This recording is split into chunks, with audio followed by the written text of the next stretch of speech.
This hour by Frederick Remington, fully cooked, ready-to-eat bacon. Exclusive, no refrigeration, 10-year extended shelf life bacon. The thickest, meatiest center-cut bacon in the industry at fullycookedbacon.com.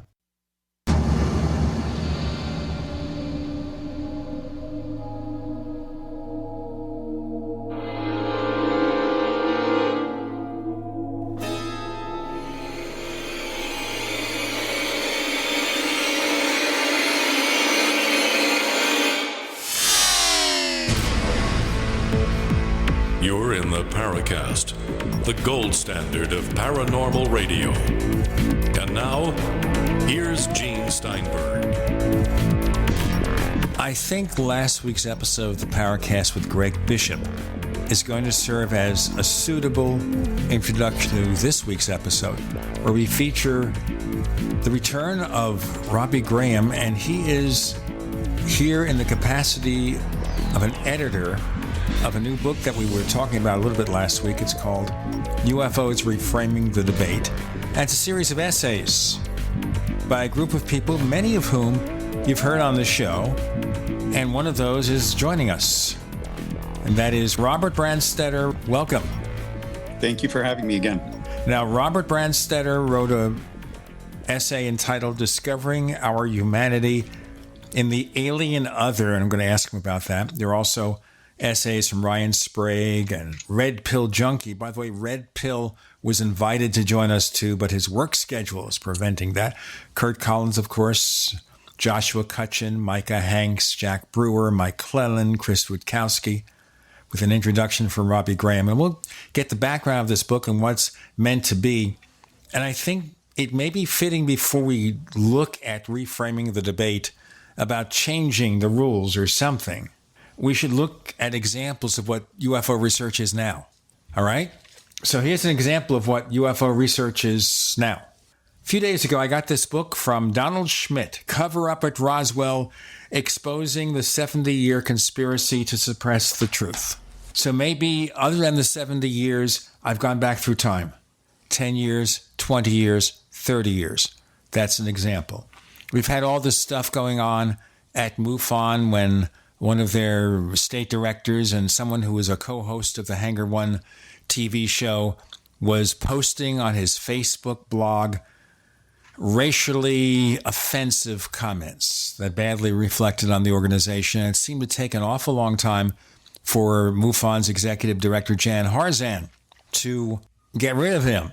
And then we found out why, and this is interesting. You see, there's a listing at MUFON of so-called lifetime members, people who have given more than $5,000 to the organization. And this guy who made the racially insensitive comments was one of those people. So maybe it's the money? What do you think, Chris? I'm not going to assume anything, Gene, but money does speak very loudly in a 501c3 organization that's constantly looking for operating capital and money to legitimize their administrative process. So, yeah, that's a good guess. I think that obviously had something to do with it. But regardless of that, he should have been dealt with very severely from the get-go. There really is no room in an organization for his type of, let's put it this way, type of behavior that's been popularized because of the election of our recent U.S. president. Right, but that shouldn't have anything to do with it. If he has opinions like that, keep it to yourself, keep it to your circle of friends. I'm not against freedom of speech. But when you're speaking for an organization and you're trying to get people interested in chasing after UFOs, and you have to do this. But what is worse is this blog I read from Kevin D. Randall, his Different Perspective, where he mentioned that Jan Harzan of MUFON was calling some of the people who were offended by this gentleman, he's calling them haters. So, of course, Nick Redfern will now have nothing whatever to do with MUFON. And certainly we see that Kevin Randall won't either. And that's what's happened. You know, they just simply have made a mess of the situation. This could have been quietly dealt with in 5 minutes. And that would be, apologize now, and maybe we'll keep you on, or just get out of here. But all this nonsense they allow to happen?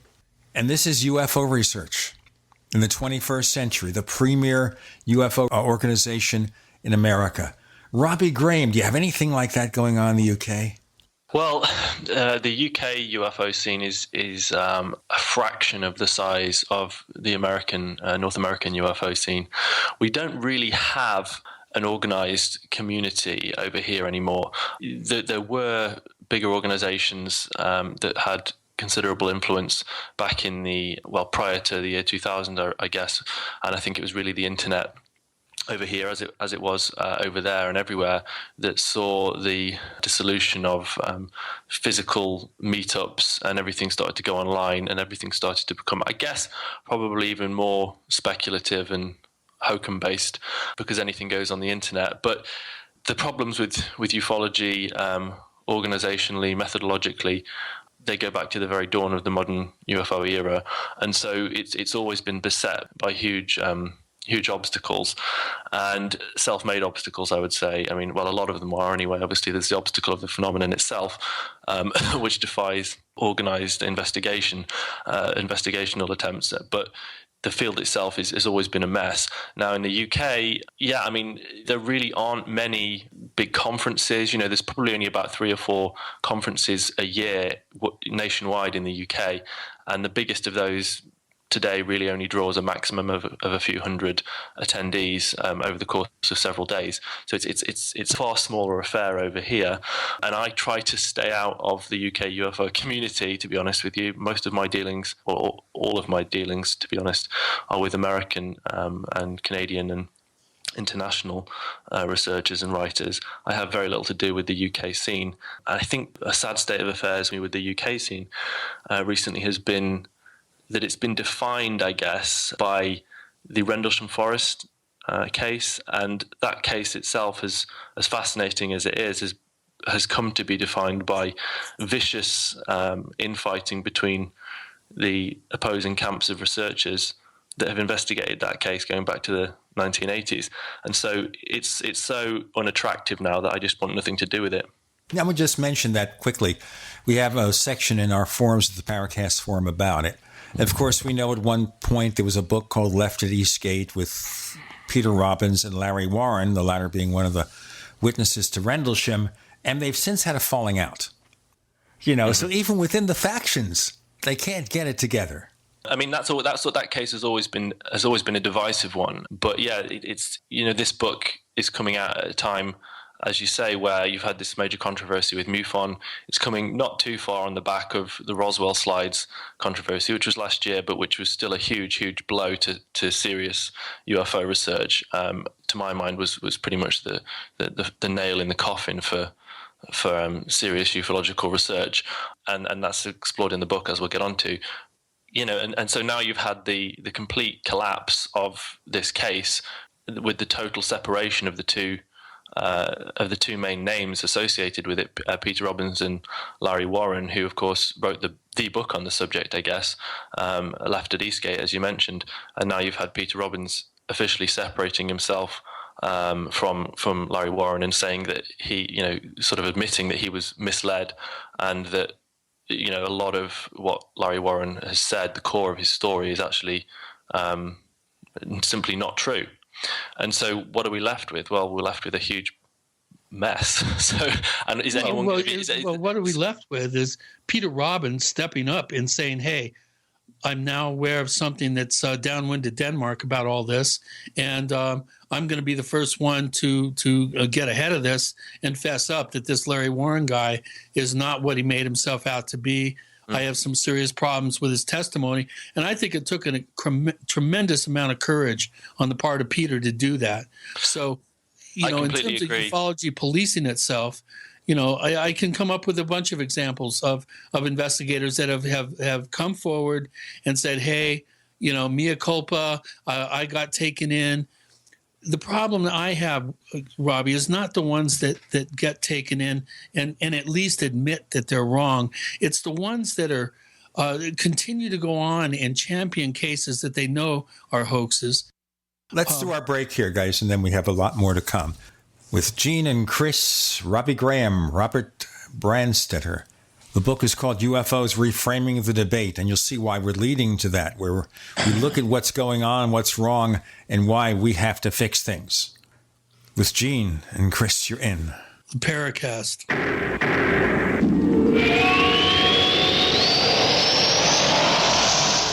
We also have swag.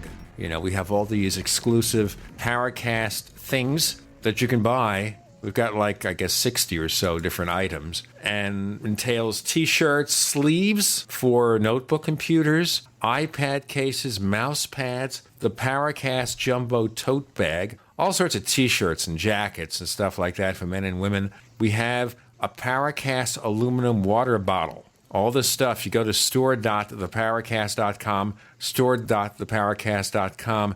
What makes it special is that the items are the best quality, great t-shirts, fabrics, and they have our official logo on them. That's what makes them special, in multiple sizes and colors. We even have stuff for children, stuff for women, stuff for men. We have all sorts of sizes, like small up to X large. A lot of good stuff. That's the swag from the Paracast. You go to store.theparacast.com, stop by, and take a shopping tour. Have you ever thought you'd like to flip houses but didn't know how or where to get the money?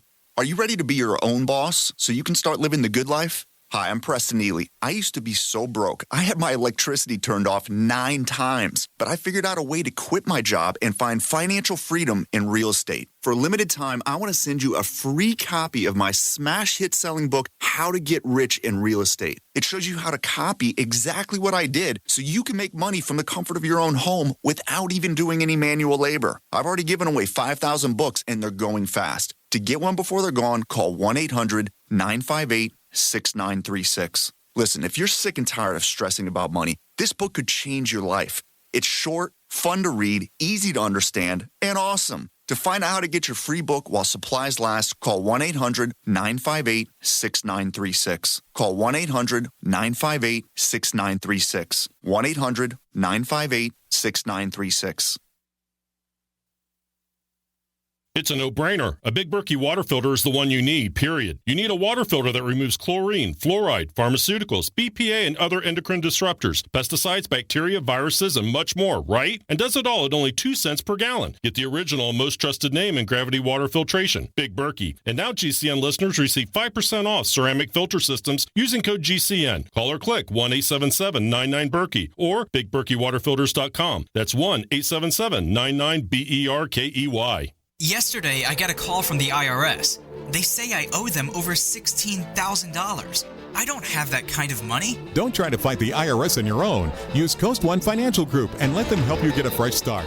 If you owe at least $10,000 in back taxes, call now for a free and confidential tax debt analysis. Call Coast One now for a free consultation at 800-643-4661 now. 800-643-4661. That's 800-643-4661.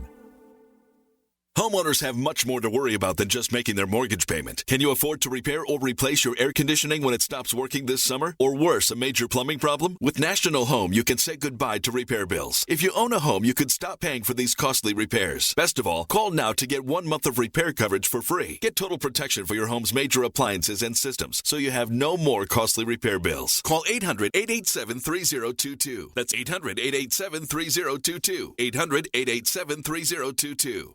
Hunters, anglers, campers, and survivalists. Get back to nature. Expand your horizons with the highest quality, most versatile, unique slingshots and sling bows on the market at slingbow.com. Slingbow products are compact and models start from just $17.98. They're perfect for your bug out bag or storing in your vehicle. Give yourself and your loved ones the excitement and tradition of Slingbow, a new frontier in archery and truly modern twist on this primitive survival tool. Feel the thrill only at slingbow.com.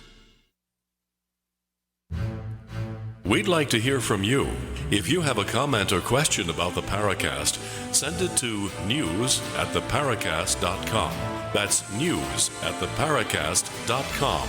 And don't forget to visit our famous Paracast community forums at forum.theparacast.com.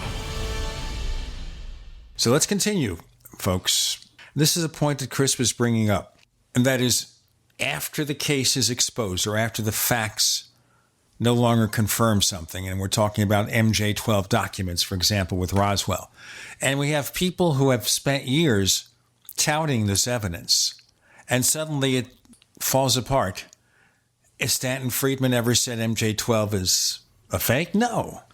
he keeps doing it, and Stan has done some good work, but that's a problem. Once people get into a situation where they latch onto something in this field, they never, ever let it go. Who wants to say something? Well, it becomes part of their identity when you become so associated with a particular case. And what you were saying there, Chris, I completely agree. I have huge respect for Peter Robbins standing up and saying, I was duped, and he's been explicit about that, and that has taken a huge amount of courage. I can't think that many other people in his position would do the same, not in this field. So very few. In fact, you mentioned the Roswell slides. Both Donald Schmitt and Tom Carey have made lukewarm sort of, well, maybe we were wrong in this and that. And then, a week or two later, Don Schmidt's talking about the whole thing as if it was never debunked at the next UFO conference he spoke at. So there are exceptions. Linda Howe, I could give you several examples of cases that were proven to be false that she went on, in some cases, for years, continuing to tout. What is more important here? And this is part of reframing the debate, going to the title of your compilation book. What's more important here? Fantasy, science fiction, convenient stories that ring true in our new age sort of intuitional selves, or hard facts, stuff that you can actually maybe write a scientific paper about. I think that there's a real separation between hard scientific ufology, which you mentioned earlier that you don't think that there is such a thing, and all the other stuff, all the confabulation, the myth making, the high crimes and misdemeanors, as far as I'm concerned, in creative storytelling. That part of ufology is dominating right now, but that doesn't bring into. I think that doesn't bring us to a close. I think there still is a tremendous opportunity for hard-boiled researchers and investigators to continue on investigating the phenomenon as it should be. I'm off my soapbox. Robert, how about jumping in here? You've been involved in a lot of the forum byplay at the Paracast Forums as burnt states, so certainly you have participated in these wars of debate. What are your observations? Yeah, and I think that the primary discussion piece that we're having here is this notion of UFO mythology. And Lauren Cutts hits that in his essay, Almost Everything You Think You Know About Flying Saucers is Wrong. And he really identifies, some of the major gaps that take place in the notion of, a witnessed event that might be a very profound and fascinating human experience versus what turns into belief systems around that. And really, the majority of what ufology is a bunch of belief systems and storytelling and myths that are built up around cases that eventually people say mea culpa. And even if they do, we know that the picture of the Indian boy as a mummified remains as Roswell alien will still exist on the internet. And anytime anybody says, oh, I was wrong, it doesn't make a difference. It will still exist because there's nothing really that truly does support a concept of ufology as a true existing field of study. And Robbie's made note of that a number of times. And MJ Benias in his essay talks about that as well, too, that there is no great center, that there's no rules, there's nothing that governs it.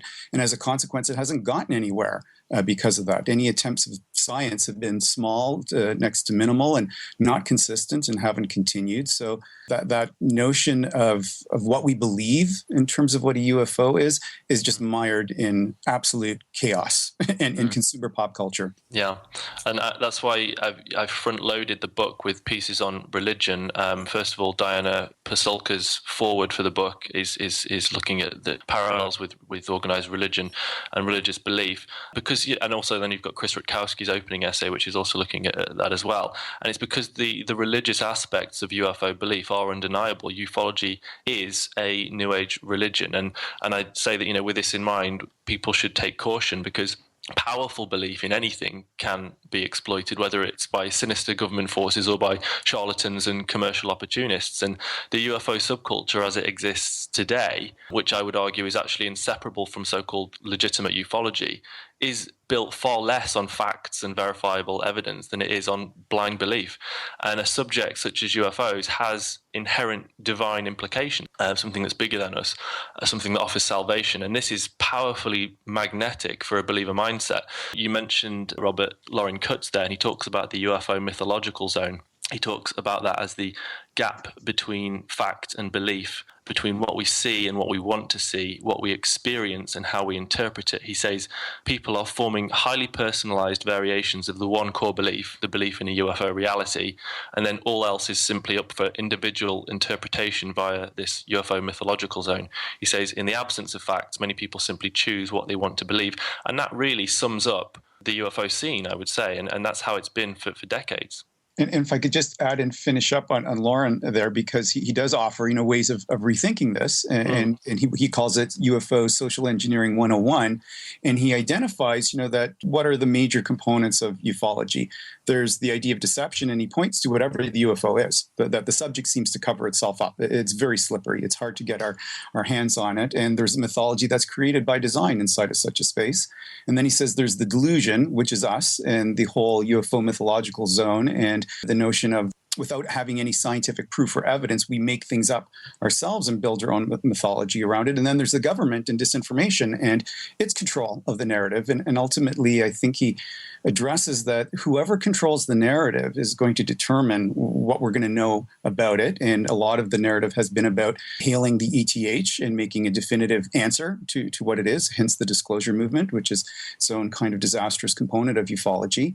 What he arrives at the end is, well, let's stop trying to fit it into that box. And a number of the writers say that over and over and over again inside this book. Stop trying to fit it into any kind of preconceived box, whether it's ETH or aliens from outer space. Let's just try to pursue some better understanding around it. And a number of them speak to that in a great way and point out a lot of different alternatives for how we could go about investigating the phenomenon. It's a critical book, but it's constructive. Each essay tries to offer remedies and solutions for the problems that they highlight. That's the crucial thing here. It's not just a pile on beating up ufology. There is that element of it, because we need that in a sense. You need a good hard slap in the face sometimes to snap you out of the days that you're in, to recognize that there are problems. And then once you recognize that there are problems, then you can start to offer solutions, which is what we do throughout the book.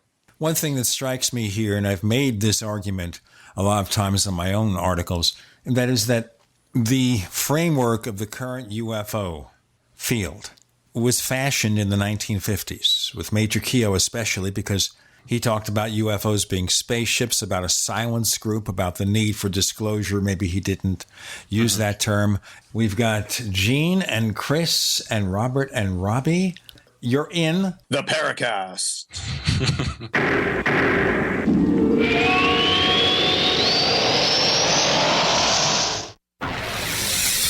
You are listening to GCN.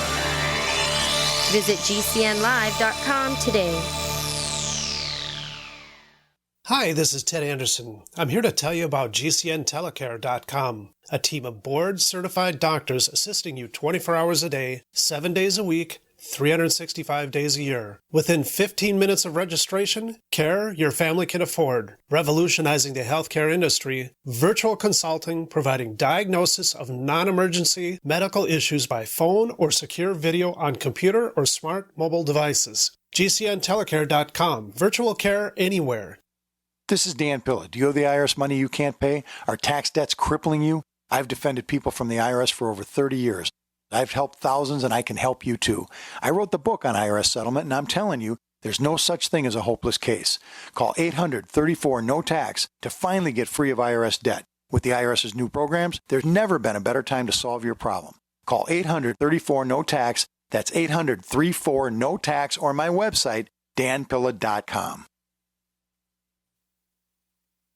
Attention business owners and independent contractors. This is a money-saving message from Tax Mediation Services. If your business owes $20,000 or more in taxes, we can help you today, right now. Listen, dealing with the IRS is no picnic. It's an intimidating and extremely stressful process, and you don't want to go it alone. Our attorneys know every law, every tax break, and every possible opportunity to help you resolve and reduce your tax debt. And if you owe more than $20,000, customers, you may be at the top of their hit list. So don't take your tax debt lightly, because it will not go away on its own. The IRS can seize your bank accounts, your home, and even shut down your business. Call our tax experts today at 1-800-765-9681 and let us deal with the IRS while you focus on your business. That's 1-800-765-9681. Again, that's 800-765-9681. Hello, I'm Mike Lindell, the inventor of MyPillow, and like all of you out there, I had problems sleeping. Pillows would go flat, I would flip-flop all night long, I would wake up with a sore neck, maybe a headache, or feel like I needed a nap even though I slept 8 hours. When I invented MyPillow, I wanted it to where you could move the patented fill to give you the exact support you need as an individual, regardless of sleep position. MyPillow will get you into that deep REM sleep faster, and you will stay there longer. It's not about how much time we spend in bed, it's about how much of that quality sleep we get. I do all of my own manufacturing right here in the United States. I have a 10-year warranty. You can wash and dry my pillow, and I give you a 60-day money-back guarantee, so you have nothing to lose. And here's my best offer ever. You can buy one of my pillows and get one absolutely free. Go to mypillow.com or call 800-870-0305 and use promo code GCN. That's mypillow.com or 800-870-0305 with promo code GCN. Have you racked up more than $10,000 in credit card debt? Are you barely getting by, making minimum payments? You should know the credit card companies are tricking you into thinking there's no way out. Credit card companies would rather you didn't know that there are ways you can become debt-free and you don't have to pay the entire amount you owe. There are debt relief programs that help people like you escape overwhelming credit card debt. National Debt Relief has helped tens of thousands of people just like you reduce more than $500 million of debt. National Debt Relief has helped so many people they're A+ rated by the Better Business Bureau. You don't have to declare bankruptcy or take out a consolidation loan. You have the right to settle your debt for a mere fraction of what you owe. Reduce a large portion of your debt now. Call National Debt Relief at 800-314-7417. 800-314-7417. That's 800-314-7417.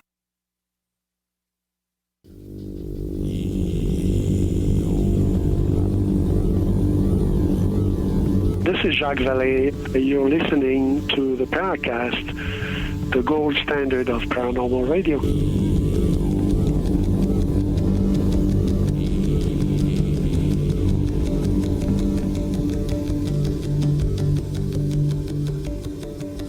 Oh, that's great. What is great also is the fact that we've got a second radio show called After the Paracast. And sometimes it's an extension of this show. So last week, for example, we had Greg Bishop, and then he returned for After the Paracast for further comments. And we have sometimes just sitting here and watching the wheels go by. And sometimes it's color commentary. We never know, it's unpredictable. And the best way to listen to it, and the only way, is to subscribe to the Paracast Plus at plus.theparacast.com. That's plus.theparacast.com. You also get a commercial-free version of this show. How about that? And other benefits. For 5-year and lifetime subscriptions, we've got free books, physical print books to give away, and other goodies.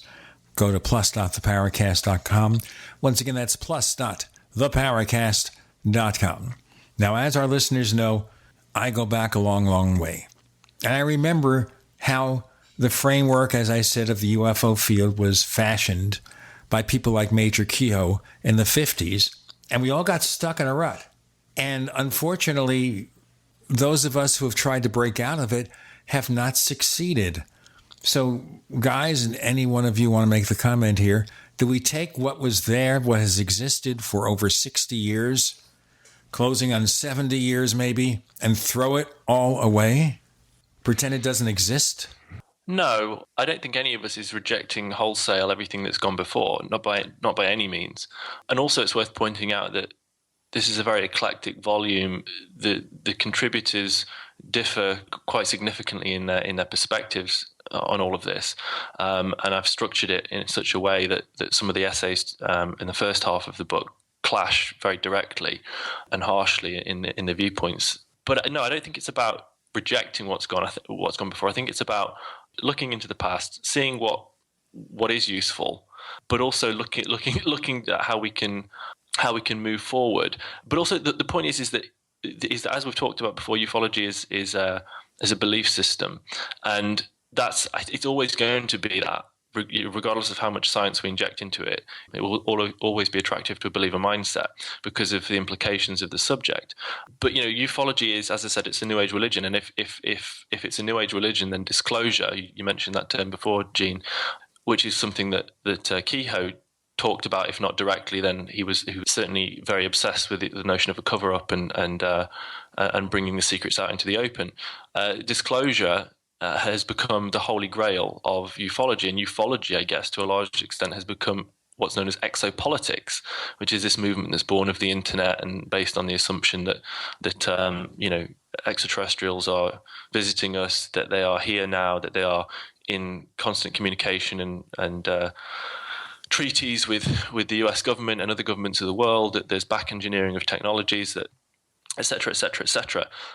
And that's very sexy, and that has a lot of appeal to people who don't, frankly, have an awful lot of who don't enjoy critical thinking too much.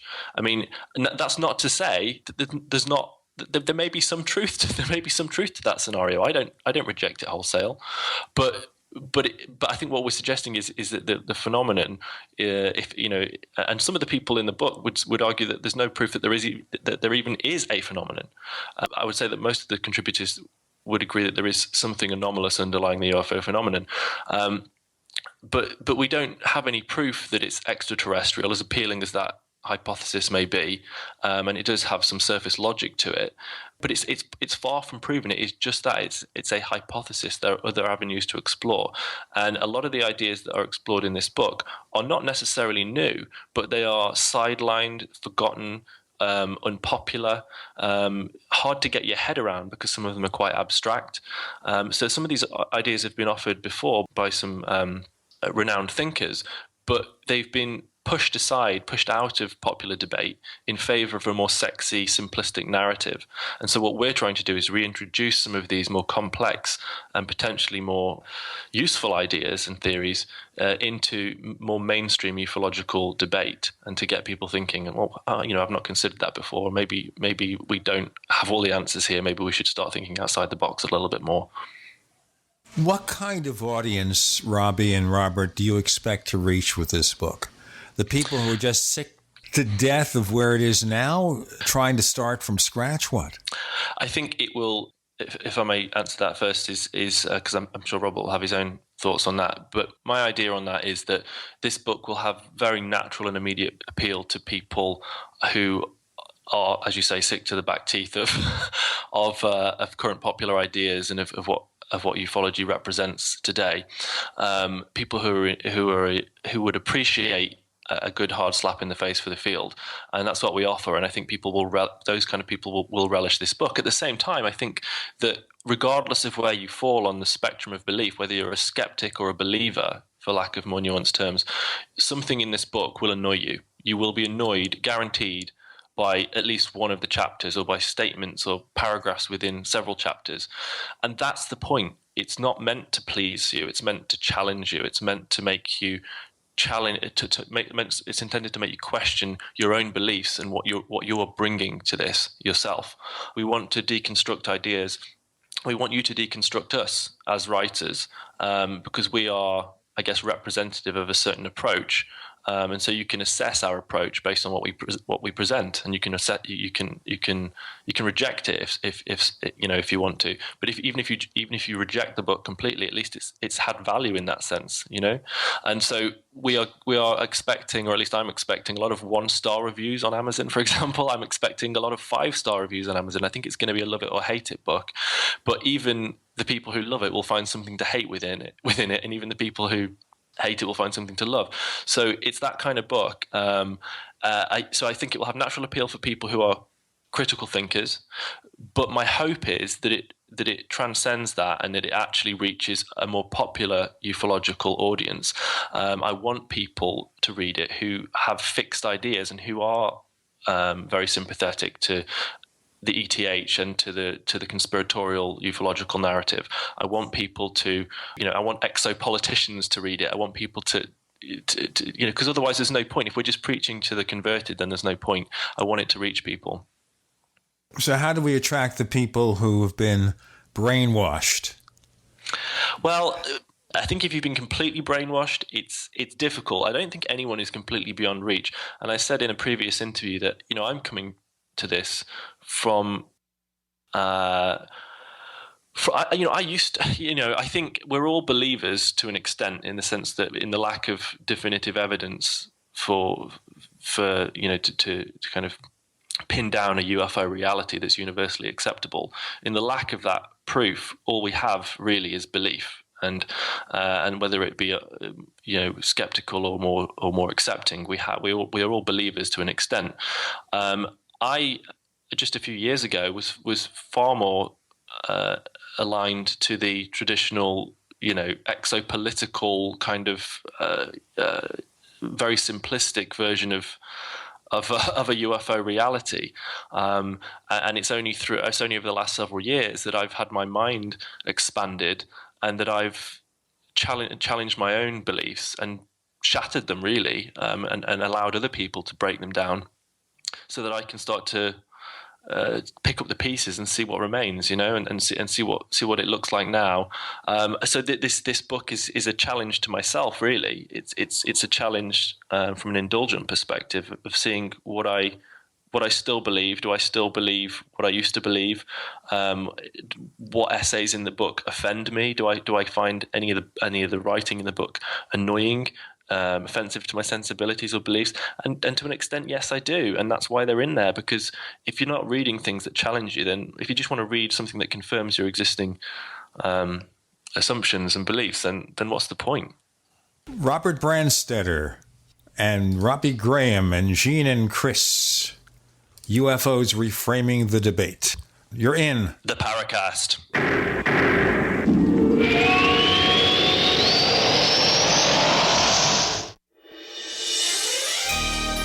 Thank you for listening to GCN. Be sure to visit GCNlive.com today. Neighbors, I want to tell you about my favorite graphics app. It's the award-winning Graphic Converter. Graphic Converter is the universal genius for photo editing on your Mac. Join over 1.5 million loyal users for this Swiss Army knife photo editing app. It gives you all you expect from a top-flight image editing app with tons of features, and most important, it's easy to use. It's also far less expensive than that other app that you can only get by subscription. You know the one I'm talking about. What's more, you can get 20% off with your order right now. So write this down to learn about Graphic Converter. Go to www.lemkesoft.de/Gene. Let me spell that. www.lemkesoft.de/Gene. Anytime, any place, anywhere. Radio remains the most intimate of all forms of media. At home, at work, in the car, on smartphones. Over 90% of consumers still listen to radio every week. That makes choosing radio as a place to advertise your business one of the best decisions you can make. Email advertise@gcnlive.com and partner up with an experienced GCN representative. Advertise at gcnlive.com. Easy, affordable, effective. Water is the single most important thing your body needs, so you want to be sure it's the best for you and your family. Since 2005, thousands have depended on Berkey purified water. The Berkey Guy provides the lowest priced filtration systems in every size. For incredibly delicious water now and in an emergency, get to goberkey.com or call 877-886-3653. 877-886-3653. goberkey.com. The answer to being in control of your own healthcare is freedom from insurance. Become part of a group of self-pay patients that come together to share in each other's medical expenses. Individual share amounts begin at $107 a month and $347 for families. Choose from 3 health sharing programs. Holistic treatments may be eligible for sharing. See guidelines. Discount programs available for dental, vision, and pharmacy. Go to libertyoncall.org. That's libertyoncall.org. Heart disease is on the rise. Clogged arteries, high blood pressure, and high cholesterol levels may not be fully detected by you, but the symptoms are there. Loss of energy, blood sugar spikes and drops, poor circulation, and irregular heartbeat are just a few of these that can alert you that something is wrong. Hear how Heart and Body Extract is making a difference in thousands of people's lives across America. My blood pressure has normalized. My diabetes has totally improved. Everyone is telling me now how much healthier I look, and I'm telling everyone how much healthier I feel. I recommend Heart and Body Extract to everyone. Anybody over 40 in the North American continent should be using this product as a preventative to keep their cardiovascular system healthy. Order your 2-month supply today by calling 866-295-5305. That's 866-295-5305. Or order online, hbextract.com. Heart and Body Extract, 866-295-5305 or hbextract.com. Is that Ellen painting her garage? Yesterday she was trimming her hedges. What's her secret? I heard she was eating this new super berry called the aronia berry. Aronia what? Aronia berries from superberries.com. They're known for having one of the highest levels of antioxidants that helps with overall wellness. Where can we get them? Go to superberries.com/radio. And right now we get a free smoothie recipe book with our order. Plus we can save $4 at checkout. I can't wait. I've got lots of projects I need to get done. Yes, you do. Choose health. Eat purple. Superberries.com.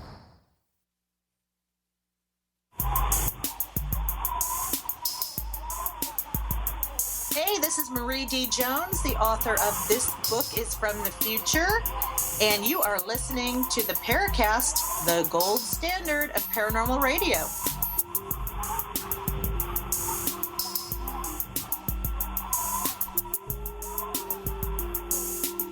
Let us continue with Gene and Chris and Robbie Graham and Robert Brandstetter, one of the essayists who participate in UFOs Reframing the Debate. If you didn't listen to Greg Bishop's appearance in the Paracast last week, I suggest it because he also contributed to this book. Plus, they've got some great illustrations from Red Pill Junkie. Fantastic, yeah. And he gives everything a touch of class, and he doesn't have this consistent style that's the same for everyone. No, he's really versatile. Yeah, incredibly versatile. I mean, he designed the front cover for the book as well, and the back cover, and all of the illustrations. You never know what you're going to get with him. I really asked a lot of him in what he's provided for the book, and I think he could have done more. But I mean, like I could have asked more of him, but I didn't want to. I didn't want to do that to him. What he's done in the book, these original illustrations are absolutely fantastic, and they do make it quite unique. You mentioned Greg Bishop's essay there. That's one that's a huge favourite of Robert's, I know. I don't know if Robert wanted to touch on that a little bit. Sure, but I'd like to just make a side point about RPJ because I've had a chance to get to know him over this past year, and his essay is absolutely a joy to read. It stands in the middle of all the other ones in such a unique writing style, and anybody knows his wit and listen to him online. Just imagine it concentrated inside of essay form. It is classic, hilarious, entertaining, fun, filled with his art. It's such a dynamic piece, and it comes out of a very unexpected zone, and he's got something extremely unique to say about what the UFO means to him as an act of personal alchemy, but as well as how the UFO as agent of chaos in society, which is I think a theme that a lot of the writers talk about. See the UFO as productive, a creative force in our culture, and it's a wonderful essay for people who pick up the book. That's a great one to start with. It is, yeah. His focus is anarchy, and the UFO is the ultimate anarchist symbol, I guess, in modern society, how it challenges all the structures that hold society together. It is a fascinating piece, and as you say, brilliantly written. Yeah, but Greg's essay for me is like worth the price of admission. I've read that piece a number of times. I think it's pretty definitive work, having read a lot of diverse materials from, I think, some fairly strong writers in the field over the last years. I'm drawn always to Greg's mode of thinking because he's not an absolutist. He's always constantly asking questions and probing and looking for new ways to look at the field. And I think he's perhaps one of the more innovative thinkers we've got writing right now. And his paper is just a strong, wonderful text. It's academic, it's thoughtful, it's summative of the field. He's critical of it. He points in various new directions and gives for both a new reader to the field, a really good historical lens on how to think about ufology, and for people who've studied it for a long time, he provides a whole cavalcade of new ways of thinking about the field, and he asks a bunch of different questions for us and points us in some new directions. And I think his piece is a really exciting one. I should mention quickly about Red Pill Junkie. He wrote an editorial for our Paracast newsletter where he was comparing near-death experiences to UFO abductions. And of course, I said, how about giving us a short editorial, like 1,000 words? I think it's 5,000 or 6,000 words, and then some. And I'd recommend it heartily, especially whether you've read this book or not, Reframing the Debate, UFOs, Reframing the Debate, or maybe in preparation. Read that, get a sense of how Red Pill Junkie thinks, his out-of-the-box thinking, and then go ahead and read this book and read his essay there. But that raises a whole bunch of fascinating discussions because everybody's living in this simple world where near-death experiences, well, of course, maybe you were clinically dead for 3-4 minutes and you see something that may or may not be real. But UFO abductions, no, it's ET coming down and they're doing their crazy quilt examinations on us with primitive instruments and scaring us to death. And they're raping women and causing hybrid aliens and doing all sorts of crazy stuff. Everyone's in a little box.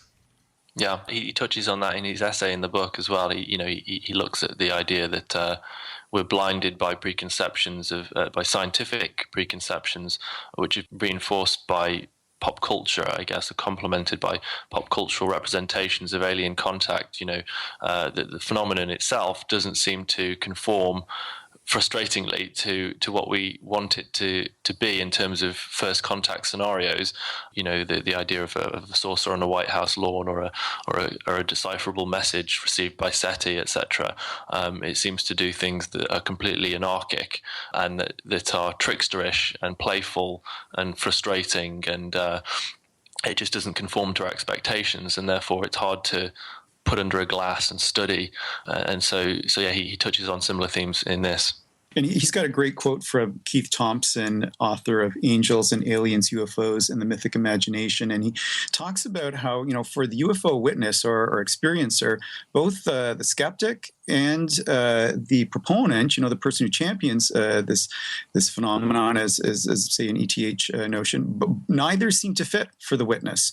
And what Greg highlights is that, as I think many writers inside the text highlight, that there's the nature of the witness story, which is something very unique, and that's what Mike Clelland calls himself. He says he's a folklorist, and he's simply collecting stories and letting these narratives speak for themselves, which I think is a very honorable way of looking at it, versus the mythological zone where you've got different people interpreting these experiences, say somebody like a Jacobs that's saying that the aliens are here busy living with us on Earth and making these absolute judgments about what's taking place, even though there's no basis in reality to make such pieces. And what Greg highlights is that let's spend more time thinking about the witness and giving them some primacy. And I think that is the dominant theme within this collection is let's spend more time thinking more carefully about how we treat the witness, how we talk with the witness, how we serve the witness, because at the end of the day, that's the base foundation of what anything you want to call ufology is about, are witnesses who have these incredible stories that they have to tell. And then there's the people who interpret them and make up the laws and the religion, as they always have, and says, and this is what this means, as opposed to maybe listening more carefully to the witness story. Because at the end of the day, the UFO is come and gone. But what we do have left is a witness who's been profoundly impacted. And that's the place that we should be sinking more careful energy into.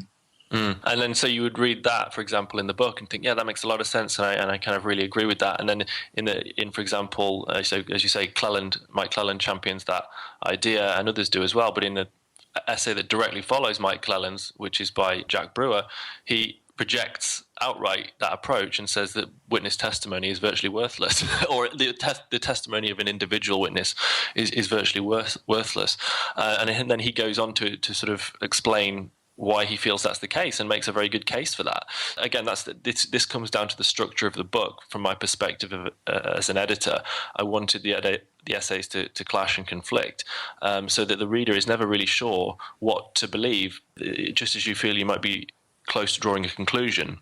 or something might be close to making sense, you read the next essay and all of a sudden those ideas are thrown out the window and you're presented with new ones and you feel sort of lost. And I've said this before, that by the end of the book, I want the reader to feel, to an extent, lost. And I don't provide a conclusion at the end of the book because I want the reader to draw their own conclusions to the extent that that is possible. And it may not be possible. I want the reader to feel lost because when you're lost, you start asking questions and you start looking for a new direction. Well, the big problem, of course, we continue to have here is that the mainstream world out there is on a totally different planet. They are not in this universe. Their universe is E.T., their universe is Disclosure, their universe is Roswell, and Roswell is not possibly some kind of test aircraft or a balloon or testing of human subjects or anything like that. They're really smart and possibly relevant interpretations. It is the 1950s revisited. This is our pop culture.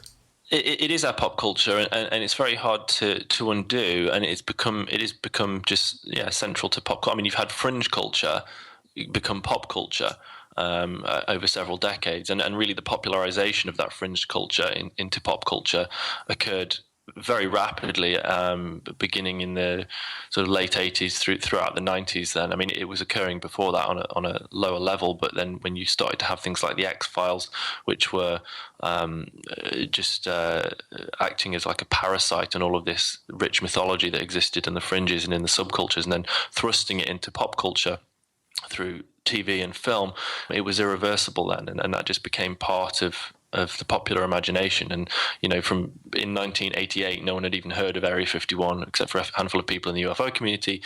By like 1993, it was everywhere. Everyone had some understanding of what it represented, and by 1996, it was in the biggest movie, one of the biggest movies of all time, Independence Day, as a core plot element.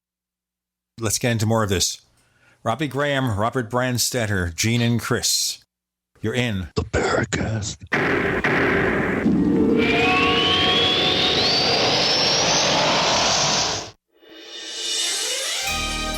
Thank you for listening to GCN. Be sure to visit GCNlive.com today.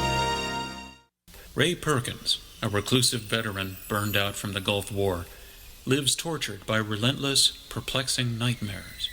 Nightmares of a horrific battle in deep space and of a mysterious woman suffering in agony for her devastated world. A woman not yet born, calling across centuries to him. Then, a coincidence leads him to his destiny, his chance to alter the universe. Attack of the Rockoids. The former fiction editor for Star Wars and Indiana Jones, Robert Simpson, writes, "The soul of the novel Attack of the Rockoids lies in its heart and passion for building a convincing tale of a love that spans the galaxy. A thrilling story. Attack of the Rockoids is available now. Read a sample chapter and get a special discount off of the cover price at our website, rockoids.com. That's ROCKOIDS.com. Attack of the Rockoids, a novel in the grand science fiction tradition. You've heard the phrase, you are what you eat? Not true. Actually, you are what you can absorb. So if the vitamins and supplements you now take are not being absorbed, what good are they? Introducing Protovite, proprietary liquid system that allows premium quality nutrients to positively affect the blood in an astonishing 5 minutes. Watch our amazing 2-minute live blood cell video at TrueHealthFacts.com. That's TrueHealthFacts.com. Then call 502-410-3411. Protovite is nutrition you can feel. Protovite is nutrition that gets in. Are you looking to become more self-sufficient? Then you need to have your own energy source. The Solarc EMP hardened generator is automatic, maintenance-free, and reduces your monthly electric bill. You can also take it off-grid when you go camping. Contact PortableSolarLLC.com or call for details at 972-575-8875 today. Portable Solar LLC gives you everything you need to start using solar energy in less than 1 hour. Solarc EMP hardened solar generator energy insurance for your family or business. Call Portable Solar LLC today.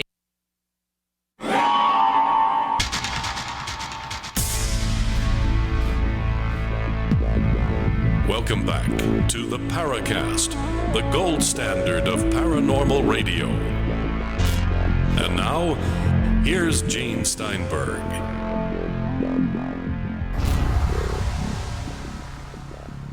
Let's pick up on this a little bit here about, all the impact of our pop culture.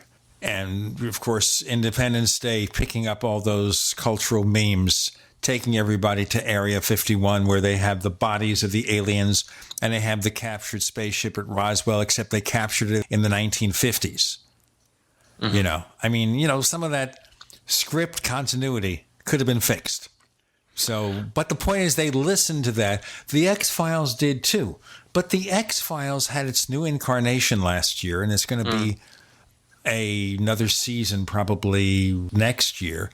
They threw out some of that meme, and they came up with something else. So now they learned, maybe the aliens landed at Roswell, but all the nonsense that's happened since then has been done by our own government, in part using reverse engineered technology from Roswell. Have you noticed that change? Well, what's so fascinating about the new series of The X-Files, the one that's just gone, is that you had a break. Someone might correct me if I'm wrong here, but I think you had a gap between season 9, which was the last season of the old series, in 2009. You had a gap of about 14 years between that season and this new season.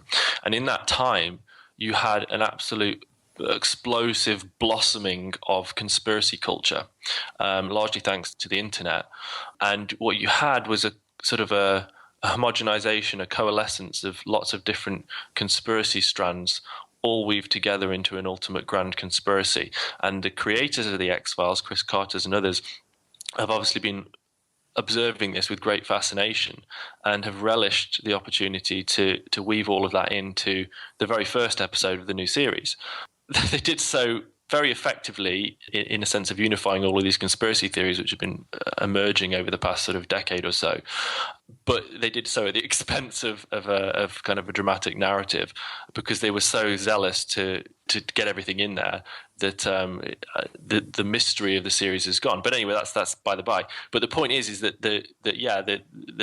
do not underestimate the massive power of visual media, television and cinema, to shape our perceptions of the world around us. The British filmmaker Ken Russell once said that Hollywood fills the gaps in our knowledge of the world, and I think that is such a profoundly true statement, and it's especially true when it comes to our knowledge, so-called, of UFOs. All we have are gaps in knowledge, and so what fills those gaps? Well, it's pop culture, essentially. For people who aren't reading UFO literature, what fills those gaps is pop culture, is movies and TV shows, and those TV shows and movies feed like a parasite on this rich subcultural narrative and New Age religion, and they read the same books as UFO believers, and they use it for dramatic purposes, and they weave so-called ufological fact, which itself is hugely speculative, with completely imagined fiction, and they create this hyper-real world where UFOs and all of the things that are associated with them are simultaneously fact and fantasy in the popular imagination. There's no separating the two, and no one has any interest in separating the two, if it were ever possible in the first place. So one of the examples I use is Roswell, in fact, where Roswell is the movie Roswell, the 1994 TV movie produced by Paul Davids and written by Paul Davids. This was the film that really thrust the Roswell incident into pop culture. People were aware of it within the UFO community at that point and prior to that, but it still wasn't a huge thing up until that point. But then that film was based on a couple of books, a couple of UFO books, non-fiction, loosely, I use that term loosely. It was seen by millions of people on Showtime TV and was nominated for a Golden Globe. And then that movie crystallized all of these other kind of abstract, loose ideas, crystallized them, and it crucially narrativized them. That's what TV and cinema do, is they narrativize ideas, and they make sense out of life, out of history, out of situations. I should probably stop ranting anyway, because I'm going off on my cinema rants here. But the idea is that, to summarize, obviously film and TV have a huge effect on our understanding of our misunderstanding of the world around us. They simplify things because they narrativize things, and the world doesn't conform. Life doesn't conform to narrative structures, and so cinema simplifies life for us, and it simplifies things that we don't understand. Especially UFOs, we don't understand them to begin with, and so our understanding has come through simplified cinematic and televisual narratives, and so that has a massive effect on popular belief and assumptions, and it's all framed through the extraterrestrial hypothesis, because cinema likes to keep things simple. Another example there is that Steven Spielberg, when he was making Close Encounters of the Third Kind in 1976, 1977, he was consulting with Jacques Vallée, and Jacques Vallée insisted that Spielberg should explore interdimensional hypotheses or more complex multifaceted ideas than just extraterrestrial visitation. And Spielberg said, well, that might well be the case. That might be very interesting. He said, but I want to give people what they expect. And he knew that aliens in metal spacecraft coming from another galaxy or another star system was easier to package and easier to digest for the audiences. And so Hollywood likes to keep things simple. And so Hollywood keeps it simple. Ufology keeps it simple. Is it simple? I would say probably not. Well, another thing too, I think bears mentioning is that when you have a popular movie like Close Encounters, or a popular television show like The Outer Limits comes to mind, Twilight Zone, obviously in the 90s, The X-Files. I have noticed that there seems to be a kind of a real obvious reaction and in public fascination with these programs, which tends to, I think, result in increased numbers of sightings. I think when people are inspired by a certain scientific science fiction or scientific motif that has to do with ETs and aliens, they tend to be more observant of the night sky or their environment around them during the day. And I think that has a way of possibly, whether it's spontaneous, whether it's, kind of a rolling motion through the culture, you do see more sighting events being reported and being held up for the rest of the culture to observe. And I think that there's a real obvious cause and effect relationship between coverage of the ET extraterrestrial alien meme in the culture and actual response within the culture, kind of a call and response. And that's something that I've been fascinated by, and I really think goes towards a psychosocial sort of analysis of the whole phenomenon. And I think more, at least in my mind, more work needs to be done in these areas. I think they could be infinitely rewarding. I agree. I looked at this when I was doing my research for my Silver Screen Sources book, and I looked at this a lot for a long time, for years, in fact.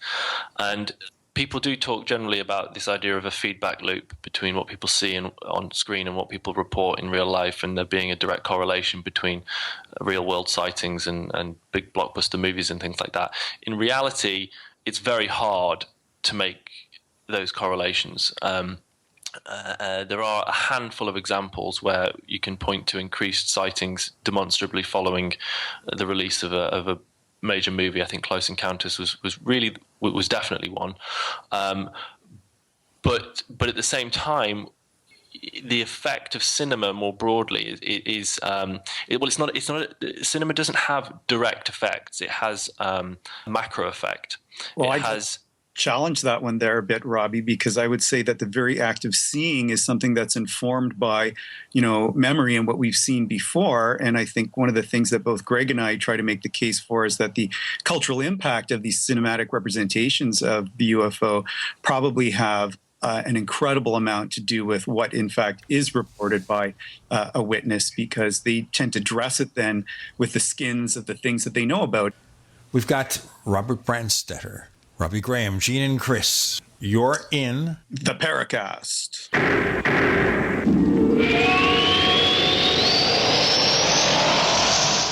Attack of the Rockoids has been well received by critics and readers alike. It's a thrill-a-minute story you'll never forget. A former U.S. military intelligence officer is haunted by intense dreams about a beautiful woman pleading for his help after a terrible battle in outer space. But the dreams turn out to be true and thrust him into a telepathic love affair with a woman whose faraway planet is intent on destroying the Earth. And now the gripping tale continues in The Coming of the Protectors. It's the second book of the Rockoids trilogy, a galaxy-spanning adventure that pits our hapless heroes against powerful, fanatical enemies that threaten the lives of freedom-loving beings everywhere. Attack of the Rockoids and The Coming of the Protectors. Classic science fiction at its best, available now. For more details, visit rockoids.com. That's ROCKOIDS.com. Are you drowning in debt? Are you struggling to make minimum payments? Did you know that on average a household with at least one credit card struggles with over $10,000 in credit card debt? If this sounds like you, know that it's not your fault. Credit card debt happens to good people. Credit card companies lure you in with low introductory rates and low minimum payments. Before you know it, you're in over your head. We've helped thousands of good people just like you become debt-free with our Debt Reset program that will dramatically reduce your debt down to a fraction of what you owe. Our Debt Reset program is customized to get you debt-free in as little as 24 to 48 months with one low monthly payment. If you owe over $10,000 in credit card debt or even personal loans, call 800-912-6177. There are no upfront fees or out-of-pocket expenses. You don't pay a dime until we succeed. Call now to see how the Debt Reset program can work for you. 800-912-6177. That's 800-912-6177. Again, 800-912-6177. Hunters, anglers, campers, and survivalists. Get back to nature. Expand your horizons with the highest quality, most versatile, unique slingshots and sling bows on the market at slingbow.com. Slingbow products are compact and models start from just $17.98. They're perfect for your bug-out bag or storing in your vehicle. Give yourself and your loved ones the excitement and tradition of slingbow, a new frontier in archery and truly modern twist on this primitive survival tool. Feel the thrill only at slingbow.com. Hello, I'm Mike Lindell, the inventor of MyPillow, and like all of you out there, I had problems sleeping. Pillows would go flat, I would flip-flop all night long, I would wake up with a sore neck, maybe a headache, or feel like I needed a nap even though I slept 8 hours. When I invented MyPillow, I wanted it to where you could move the patented fill to give you the exact support you need as an individual, regardless of sleep position. MyPillow will get you into that deep REM sleep faster, and you will stay there longer. It's not about how much time we spend in bed, it's about how much of that quality sleep we get. I do all of my own manufacturing right here in the United States. I have a 10-year warranty. You can wash and dry my pillow, and I give you a 60-day money-back guarantee, so you have nothing to lose. And here's my best offer ever. You can buy one of my pillows and get one absolutely free. Go to mypillow.com or call 800-870-0305 and use promo code GCN. That's mypillow.com or 800-870-0305 with promo code GCN. By now you know that wireless technology like cell phones do in fact pose dangers to the health and privacy of everyone. Blockit Pocket's wide range of products are unmatched in providing the protection you deserve. No scare tactics, just common sense. BlockitPocket.com offers quality American-made options to alleviate and eliminate these invisible dangers. Learn more at BlockitPocket.com or call 888-315-9618. BlockitPocket.com, enhancing health and privacy. We'd like to hear from you. If you have a comment or question about the Paracast, send it to news@theparacast.com. That's news@theparacast.com. And don't forget to visit our famous Paracast community forums at forum.theparacast.com. Robert Brandstetter was starting on something here where, of course, when we see something, our cultural conditioning puts the dress around it, what we see. But I wanted to add something here that occurred to me as we're listening. So when you have a UFO movie or something that sparks interest in UFOs, people see more of them. Is that because there are more things to see out there and we just start looking, or the phenomenon picks up on it? Well, I think the simple explanation there would be that simply, and I can testify to this myself. So I didn't see Close Encounters of the Third Kind until I was 16 years old, and at that point I was already consuming all of the literature feverishly, and so this was just the most amazing film I'd ever seen. It's still one of my favorite films. It's a brilliant film. But I watched it for the first time, and I was awestruck by it. And then I stepped out when it had finished, when the credits had rolled. I stepped out into my back garden as a 16-year-old, and I looked across the horizon, and guess what? I saw a UFO, and I stood and I looked at this UFO, and I stood and I watched it for 30, 40 minutes through binoculars. And what is it? What is it? What is it? It turned out to be a planet. But because I had seen that film, I directly saw. I'm saying things don't have a direct effect. They can have direct effects, but broadly speaking, so obviously that inspired me to go out and look at the sky. So the effect there is that it doesn't necessarily shape what you see, but it encourages you to actually go and look at the sky, and therefore you're more likely to see. Yeah, something. and that was my point before. Yeah, but I agree with what Robert was saying in the sense that we can dress things in the skin. But when I talk about cinema not having a direct effect, what I meant there was, for example, a film like Natural Born Killers, which was hugely controversial in 1994, Oliver Stone's film, ultra-violent film, which is a commentary on violence and media sensationalism. That film, the expectation is that you see a Tarantino movie, and so, for example, conservative critics will argue that violent films will encourage people to go out and commit violence. It's just there's absolutely never been any evidence of it whatsoever. Apart from a handful of very, very small cases where you've got people who are already psychotic or mentally imbalanced, who yes have been triggered by something that they've seen, but people who are otherwise mentally stable, who are well-adjusted individuals, are not going to watch a Tarantino movie and then go on a killing spree. So it doesn't have that kind of direct impact that a lot of conservative critics would argue that it does. But certainly over time, cinema can shape our perceptions of a great many things in a very broad sense. Absolutely.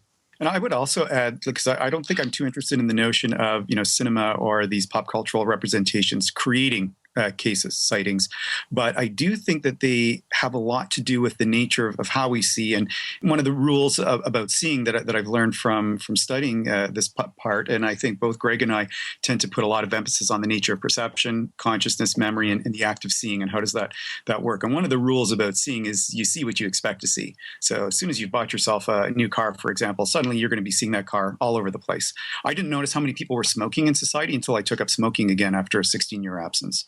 And I think that the act of seeing needs to be looked at more specifically, more critically, and that's what the essays at the close of the text focus on. 1/3 of our brain is devoted to seeing. If you're a UFO investigator and you're studying people who are seeing very strange and bizarre things, then maybe we should take some time to think about how the very act of seeing works, what the role of memory is when it comes to reporting what's been seen, what else impacts and affects the nature of seeing, and how does seeing even work in the first place, especially when it's confronted with something perhaps that it can't see quite properly, or it's never seen before, or maybe even stretches the boundaries of human perception in the first place. And so for whatever reason why we might interact with that external stimulus, we should be thinking about why the reports come back the way they do, because some of them are absolutely, utterly surreal. And Greg makes some really good mention of one where I think it's 1966, man drives and sees a rocket ship parked by the side of the road, and what comes out of it but walking beer cans with little probes coming out of that. I mean, utterly surreal pieces. And ufology's filled with those that we don't take time to think about. And it certainly speaks to Greg's, major concept, which is the idea of the co-creation hypothesis, that the human witness is richly involved with helping to create what in fact has been seen and reported. On that, I'd like to quote you, actually, Robert, if I may, in the book, on the idea of seeing and perception. You say that if we are to better know the UFO, then we must first learn how to disentangle ourselves from the hallucinatory nature of seeing, and accept that much of what is reported in close encounter events is so very strange because it is beyond the borders of what can be witnessed. And Greg touches on similar themes, as you say. He says, how much do we bring to the dance in a paranormal encounter? In other words, how much of the UFO experience is the result of our subconscious minds trying to make sense of unexpected, startling and or frightening input, and leaving us with an insane placeholder when we can't decide on anything else. So yeah, you guys focus on the idea of the very moment of seeing, the very act of seeing, and how things can be distorted very dramatically, even in that moment, especially when confronted with phenomena at the peripheries of everyday experience. And then also then when we come to recall those events, how much baggage we add to that, so that what we actually report, by the time we actually come to report it, and by the time then it's passed over to someone else and reported further, how far is that from what was actually witnessed? And I think the answer is probably very far in a lot of cases. Yeah, I agree. And that's where, Brewer says, just throw out the whole witness piece altogether. And Greg even asks, it's being questioned in courts of law increasingly is the truth and weight of witness testimony. Because I think the argument Greg and I both make that what we are seeing is something that's perhaps at the edges of human perception or at the edge of the capacity of our biology, that we need to look a little bit more carefully at maybe who that witness is, what was going on before they saw what they saw, what happened during, what happened after, and be very careful with the nature of the questions that are being asked, and really just allow people to tell their story and get involved in those ways, because it's a very complex event, this witnessing of the alien ship or whatever you want to describe it as, UAP, UFO. And just thinking about my own experience and seeing two ships on an ice rink when I was 9, I still remember that one of the first thoughts that came into my head as one ship started descending closer to us on the rink is, in my mind, I heard a voice say, you know what's going to happen next, you're going to get abducted. So now something had to inform that prior to me seeing that. Obviously, I am front-loaded with, cultural baggage that is defining the experience as it's happening right in front of me. And so we need to be quite thoughtful about the nature of perception and consciousness and how these things intersect with something as awesome as witnessing a UFO.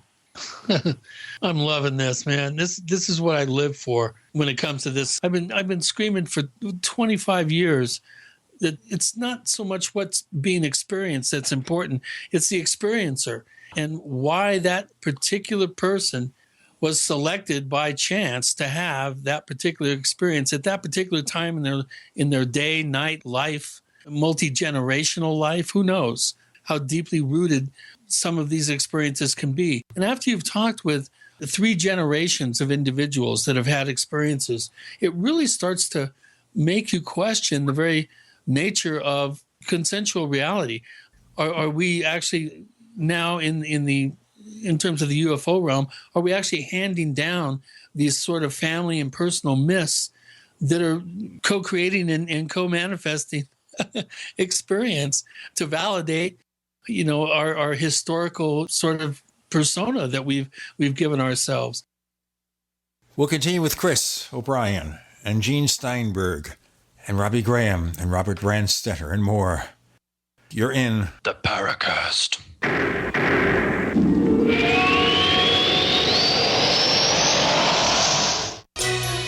Thank you for listening to GCN. Visit GCNlive.com today. Do you know what's lurking in your water? More than 200 contaminants could be sitting there, just waiting for your glass.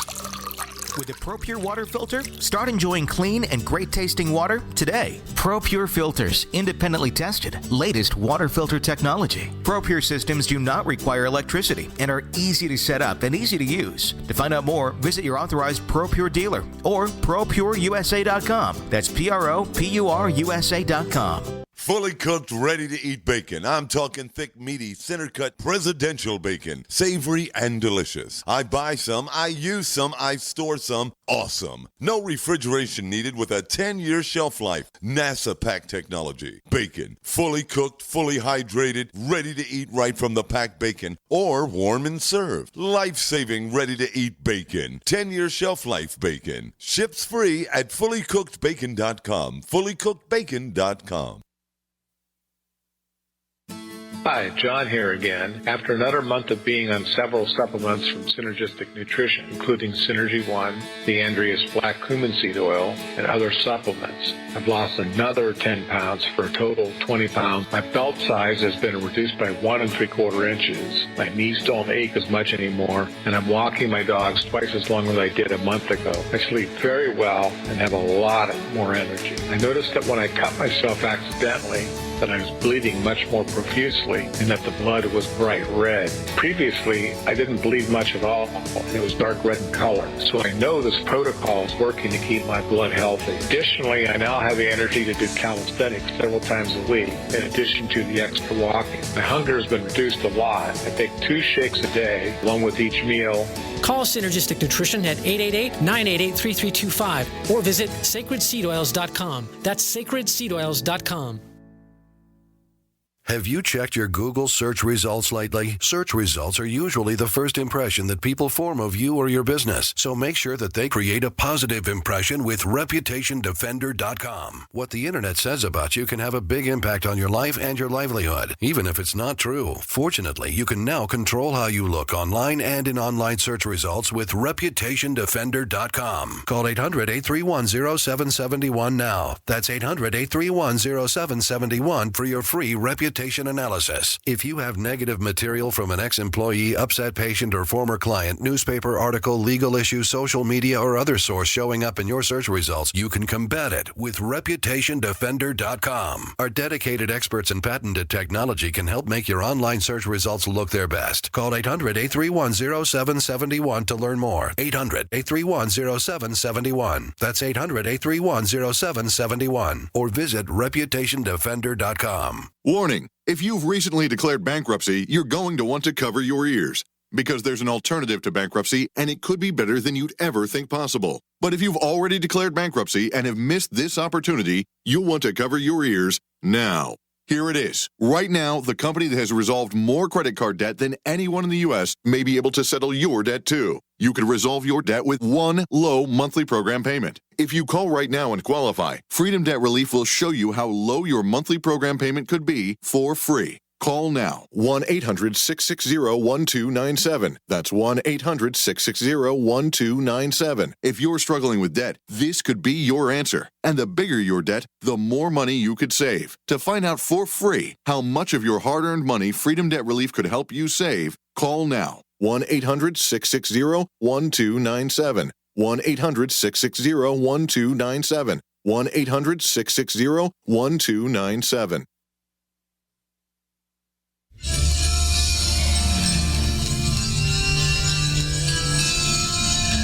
Hi, this is Bryce Abel. I'm the producer of Dark Skies, the co-author of AD After Disclosure, and you are listening to the Paracast, the gold standard of paranormal radio.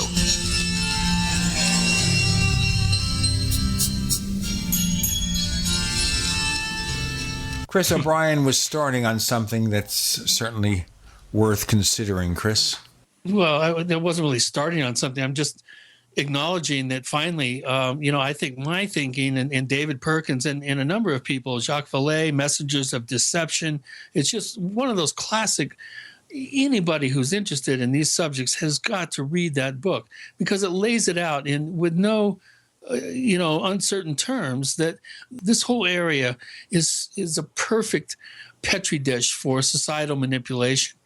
If we can conceive of doing that as a bunch of evolved apes, basically, imagine some sort of intelligence, whether it's extraterrestrial or terrestrial for that matter, that's 1,000 years ahead of us, 10,000 years, 1,000,000 years.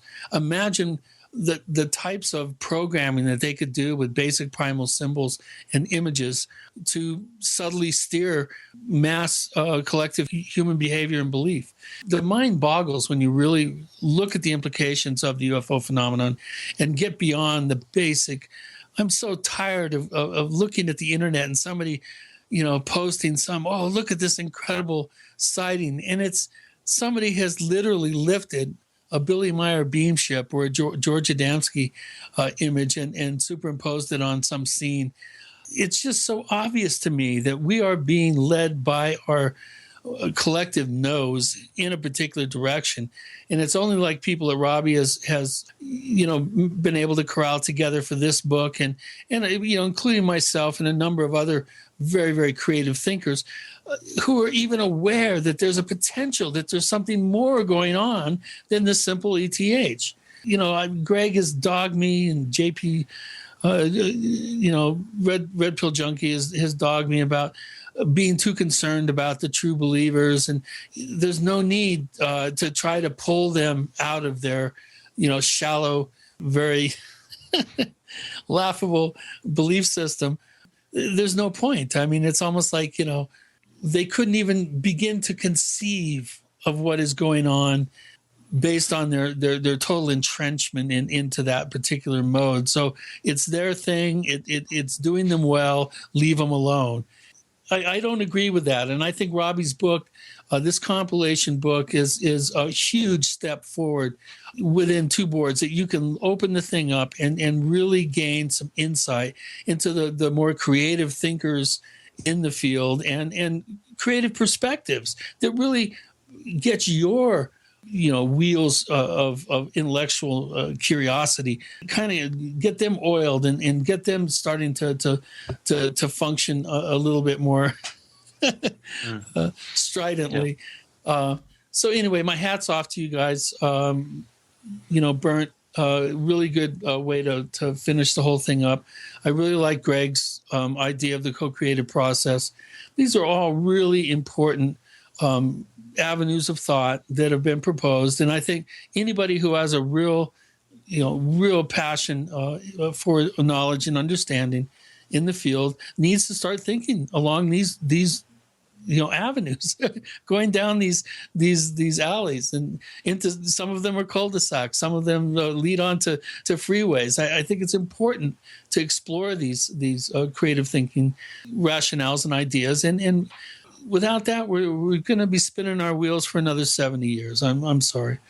I have an interesting dilemma that I see for something like this. And we have a number of people out there who are interested in out-of-the-box thinking and will buy a book like this and will appreciate what's being done, whether they agree with the essays or not. And I'm wondering then, you're invited onto a TV or radio show, and they ask you to explain any of this. And they're preconditioned with UFOs or spaceships, they're solid craft, the government knows something, there's disclosure involved, there's a silence group, all the old UFO memes, aliens crash at Roswell. And how the heck do you tell them any of this in a way they understand it? Can it be even marketed? The contents of this book, you mean? Yeah, how do you market this to the masses? Or can you? Probably not. Robert?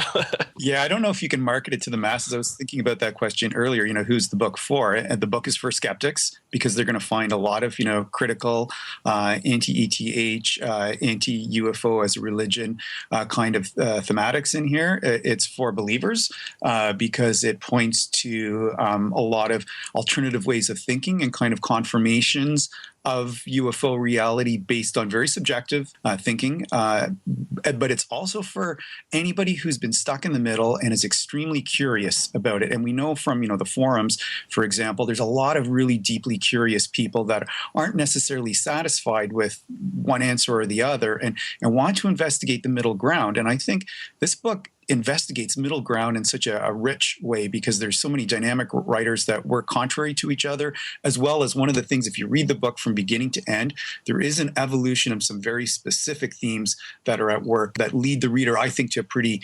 interesting, new ways of visioning things. So in that way, I think the market best is to anybody who's never read a UFO book before and you're interested, then take this one. Because as Robbie mentioned elsewhere, this will save you about 10 years of misery in buying a bunch of bunk that's out there that is just based on belief systems. And here's some good critical thinking that I think no matter where you come from in the field, you'll be satisfied and angry and interested. Yeah, I say in my introduction to the book, I say, if by some slim chance this is the first book you've ever picked up, I'm afraid you've thrown yourself in at the very deep end of the pool. But that's all the more reason to push on with it. If you do so, I feel confident in stating that the wider ufological waters will seem clearer and more navigable. And I think that's the case, really. I do kind of wish that I've read something like this, I don't know, 15, 16, 17 years ago, at least to have been exposed to these ideas, even if these ideas didn't really sink in at the time, at least I'd have been exposed to them. And I think that's what's important. I think a lot of these ideas are just shut out of mainstream ufological debate right now, and have been for quite some time, and have never really managed to get a foothold outside of a very small group of dedicated thinkers, but that's it. It's trying to bring these ideas to more popular readership, really. And it really is rooted in the annals of ufology that was brought up earlier in the show, too. And if you look at the footnotes from people and in the index and see who's referenced inside there, this is well rooted within the canon of, I think, perhaps what's good ufological thinking, that the writers in here are picking up from very interesting voices, unique voices, thoughtful, some of the more critical voices. I know Valet is mentioned, gazillions of times in there. And I think one of the more important new contemporary thinkers, Greg Bishop, has got a number of references in there as well. And so in that way, it does speak to an ongoing dialogue within the field and trying to maybe pull out some of the threads of what's the best as well as the worst, and how to start thinking more critically about the field. Yeah. I was thinking here about where some of the cutting edge thought I encountered originated. I don't know if you guys know someone who's been on the show, an old friend of mine named Alan Greenfield. And he was doing some of this way back in the 60s. And we were then talking about a multiverse and UFOs from other dimensions as, one of the things we should at least talk about, consider alternatives. And he had something called the Alternate Horizons newsletter that had to have a circulation of about 10 because nobody cared. We look at that. Who's this guy? I don't know. He's one of those wacky people who come into the UFO field. And then we had John Keel talking about his ultra-terrestrials and all this other stuff. But I saw that happen, and I saw attempts made to leave the Donald Kehoe faction of ufology. And it kind of just faded out, I guess, in the 70s. I don't know. Let me do our break, and we'll get into more of this. The title of the book is UFOs Reframing the Debate. It's a series of essays that try to take new looks at this phenomenon. We have one of the essayists, Robert Brandstetter, the editor, Robbie Graham. We've got Gene and Chris. We're having a whale of a time, but we're not talking about the whales. That's terrible. You're in the Paracast.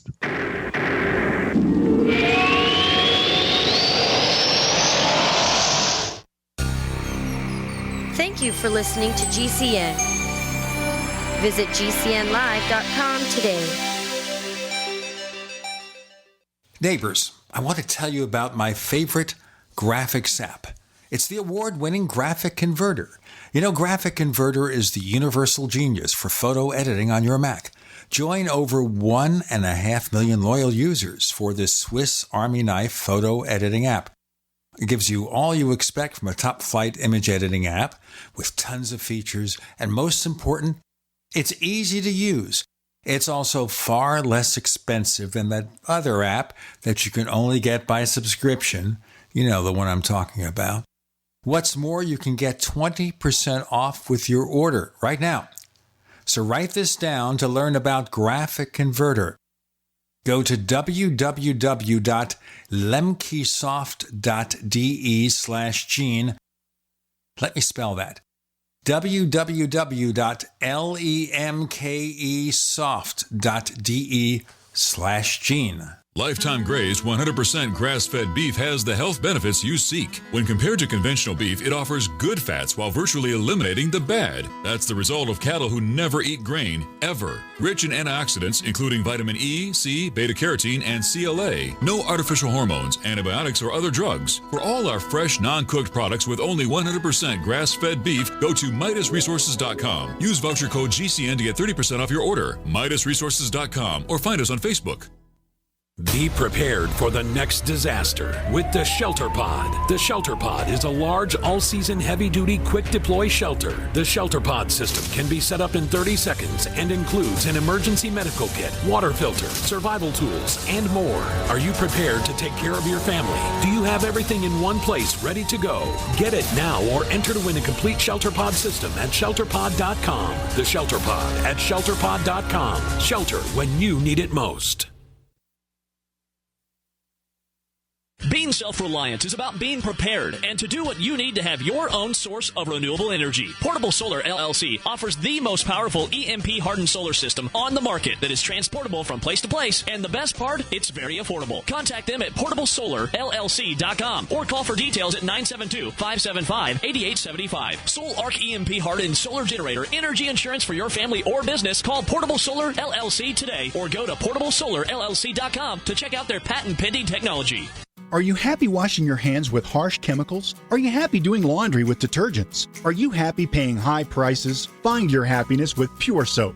These all-natural, earth-friendly Pure Soaps are the very best you've ever used. Buy in bulk. Get a 12, 36, or 48-month supply, or get items individually and still save big. You're getting soap products twice as good as what you're using now, earth-friendly and natural soaps. Your family deserves the best. Happiness is 5starsoap.com. Why not put your money up the drain for a change? See them at 5starsoap.com or call 1-800-340-7091 for a catalog. Cal Ben Soap Company can save you thousands of dollars and give you good old-fashioned real soaps that are triple concentrated. Soaps made from vegetable and coconut oils. See their full selection of soaps at 5starsoap.com. That's F-I-V-E starsoap.com or call 1-800-340-7091 for a catalog.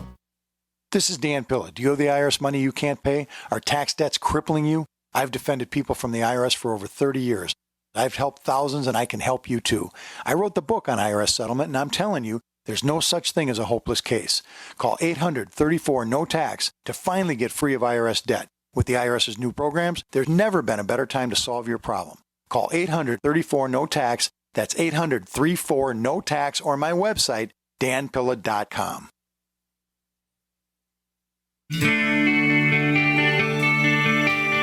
This is Jerome Clark, author of the UFO Encyclopedia and other books. You're listening to the Paracast.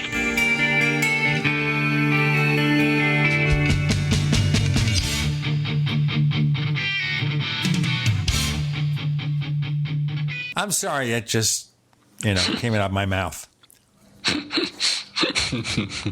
But you get my point here. This was tried in some ways way back when, and maybe it wasn't the right time. And can we hope this is the right time?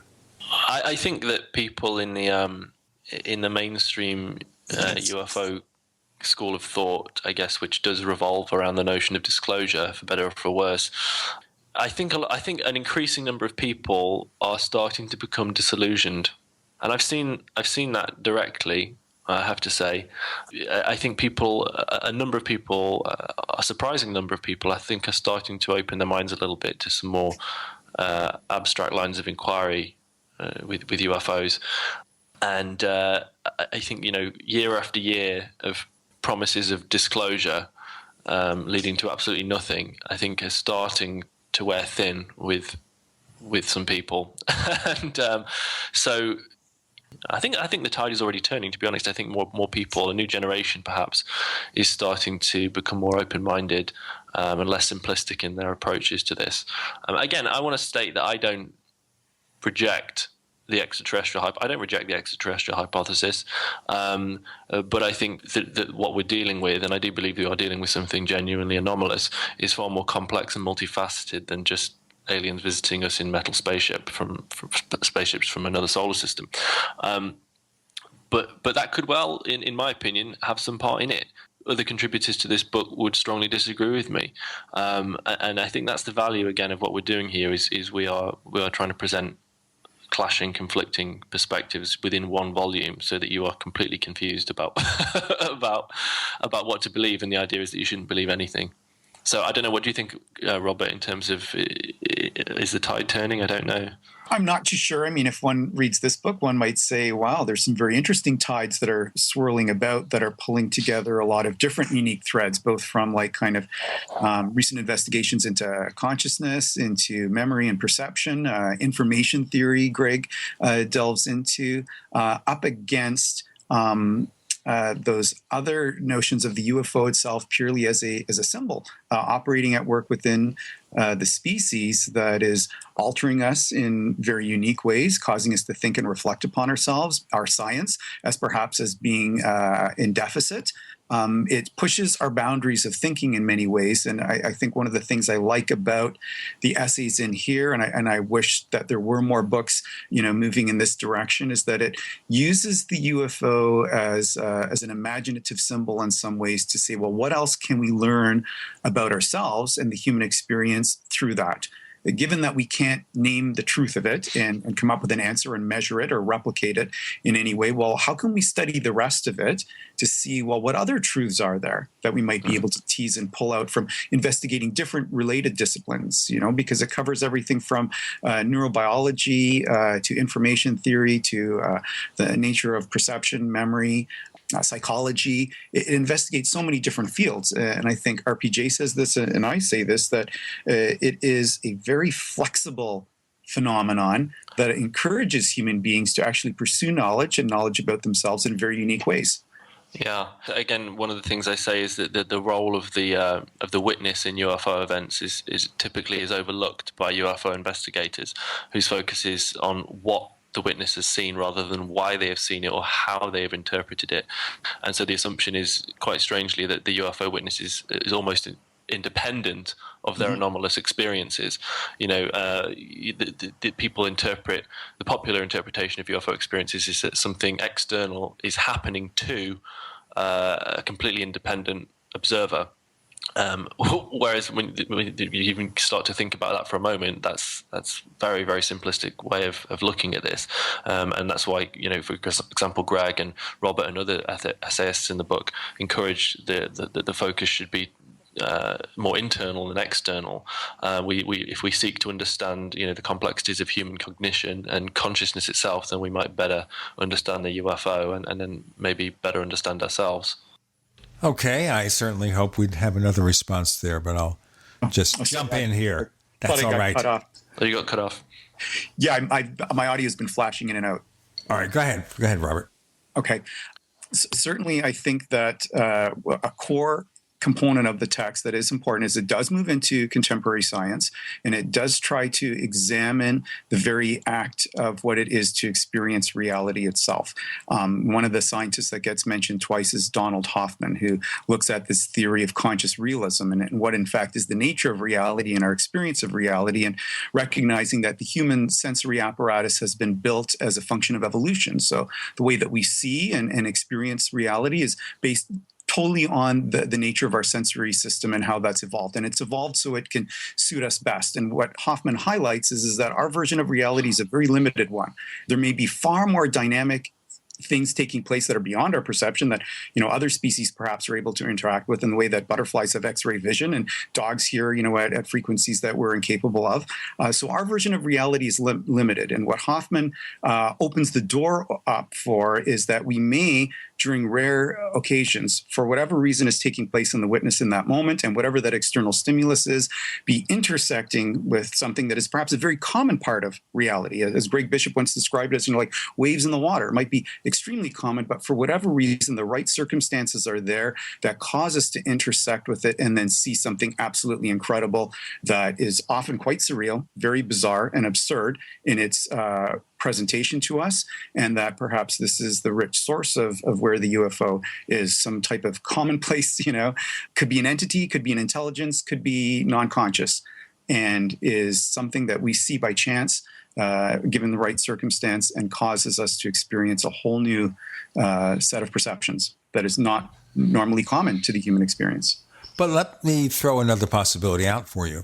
That is, the UFO will never be there unless we're prepared or causing it to happen. I don't know how much about the cause piece. Like, I think there's some cases where you get the sense that certainly there were things perhaps on the mind of that individual ahead of time, especially in abductee cases, where there's some interesting front loading and perhaps mental destabilization or trauma taking place that causes things to unfold as they do. But, I've talked with people who, were driving home from Cub Scouts one day with their dad, and they come around the corner and boom, there's a UFO, in a field right beside the road, no less than I totally agree with that too. I think there's way too much. There's a weird sort of counterintuitive synchronicity going on. When you least expect something to happen is most of the time when it does happen. But I know people who have experience very close to what Robert's just said. People driving at night, having a conversation on anything but UFOs, and all of a sudden turning around a corner and boom, literally almost crashing into a hovering flying saucer, which suddenly rapidly departs, and et cetera, leaving apparent physical evidence investigated by the Ministry of Defense. Completely bizarre stuff. But then at the same time, also I know people who believe they have actually manifested UFOs into existence in a given moment through intense focus and simply through the act of intent and ritual. Right, laying your hands on the doctor. That's one that supposedly has a real good track record. Well, yeah, I mean, and so I don't know. It's just as I say, what we do in this book is we don't conclude, and that's what Diana Pasulka notes in the introduction. Shows the value of this is that the contributors are astutely aware that of the value of not concluding. Of bracketing the question of what it is, and looking at instead at the effects, the societal and cultural effects of the phenomenon, whatever it represents, whether it's societal, cultural, or physical, or all of those. What we can measure is the societal and cultural effects, and by studying that, we might actually learn more about the phenomenon itself. Yeah. This overlays perfectly into the cattle mutilation realm in my last book, which is exactly what I did. I presented all the data, all the theories, and then kind of left it up for the reader to stop scratching their head and come down on some side of the argument to some conclusion. And I think that's the best way to get people to think, because if you don't hand feed them a particular conclusion, and you give them all sorts of tantalizing information and data to help them come to a conclusion, I think it's infinitely more inspiring to not give the conclusion and allow all the data and the perspective to create one in the reader in this case. We've got more to come with Gene, Chris, Robert, and Robbie. You're in the Paracast.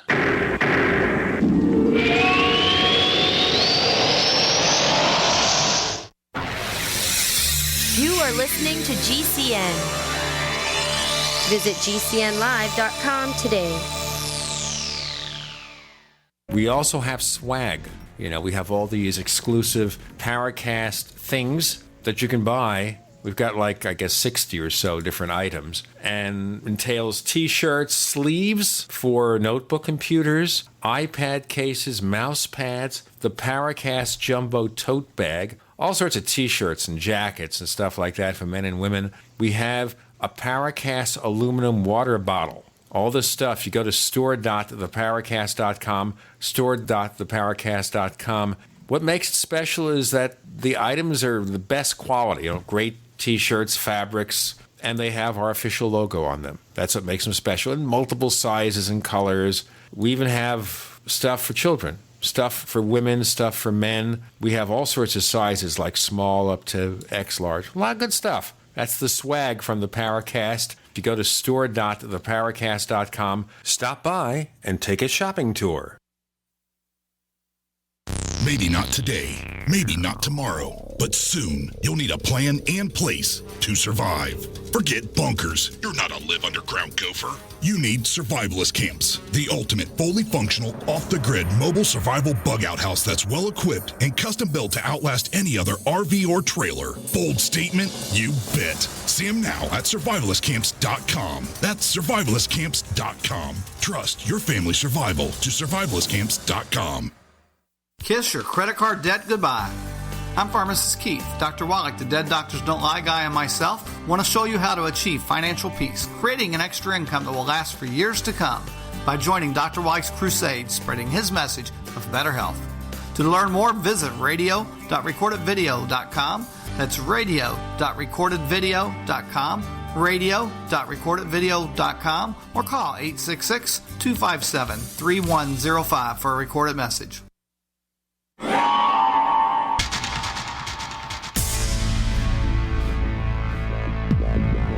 Welcome Welcome back to the Paracast, the gold standard of paranormal radio.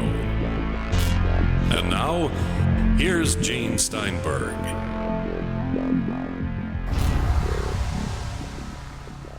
You know, it comes to mind as you talk about that, Chris, something that our former co-host mentioned on the air, where he was giving a brief talk about UFOs before a MUFON meeting in New York State.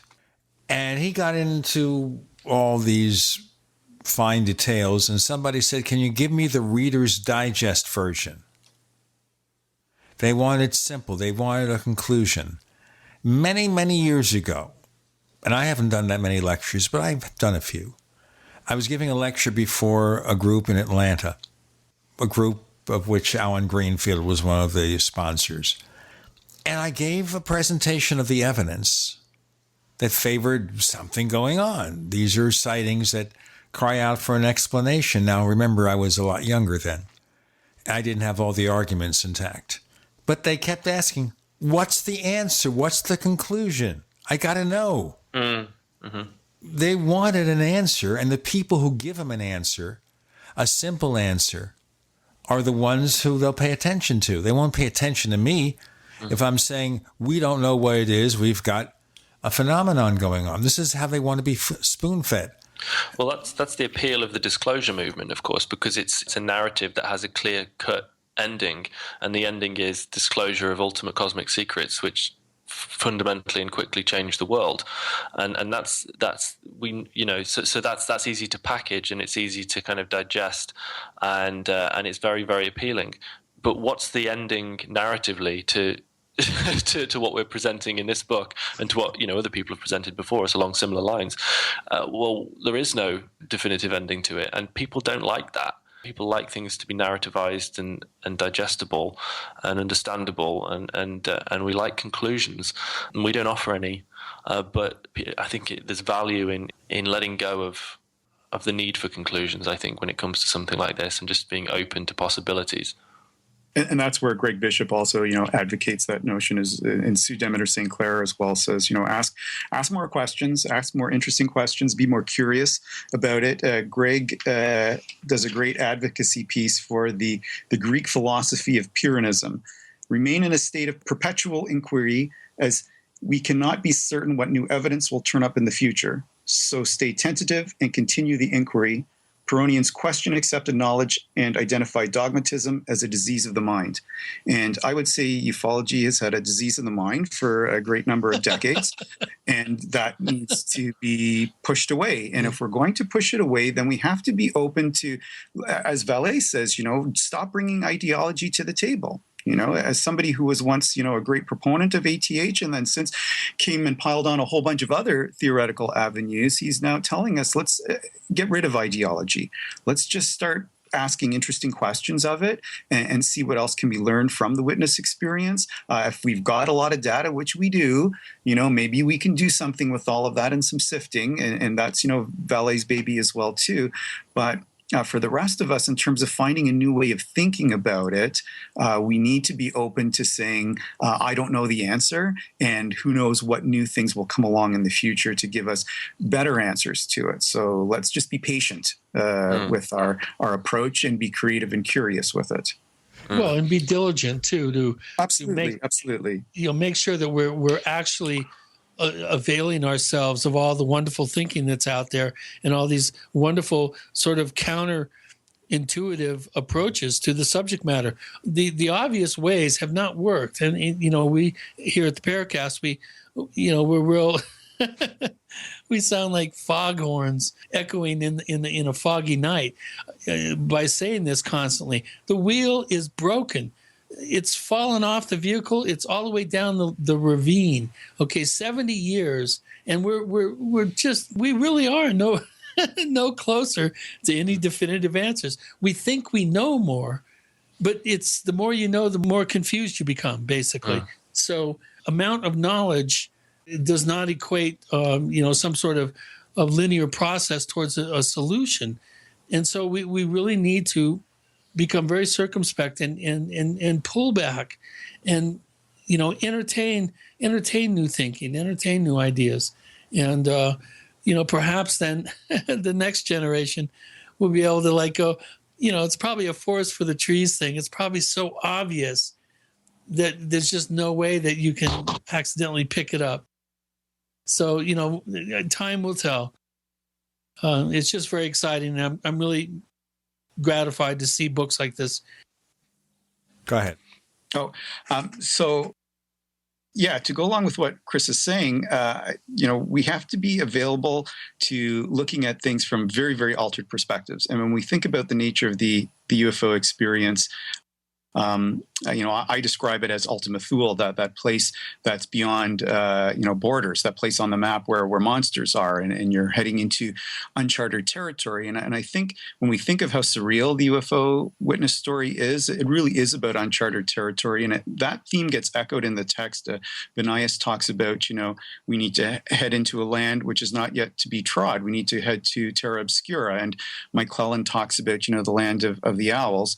And I talk about Ultima Thule, and I think that we don't really have a map for the territory of the UFO. It is an extremely complex subject matter. It's not a simplistic piece that we can just fit into a box. So I think that means we need to bring a certain degree of complexity to it as well, and we should be prepared to head into uncharted territory, both in terms of thinking and in acknowledging what the true nature of the experience is.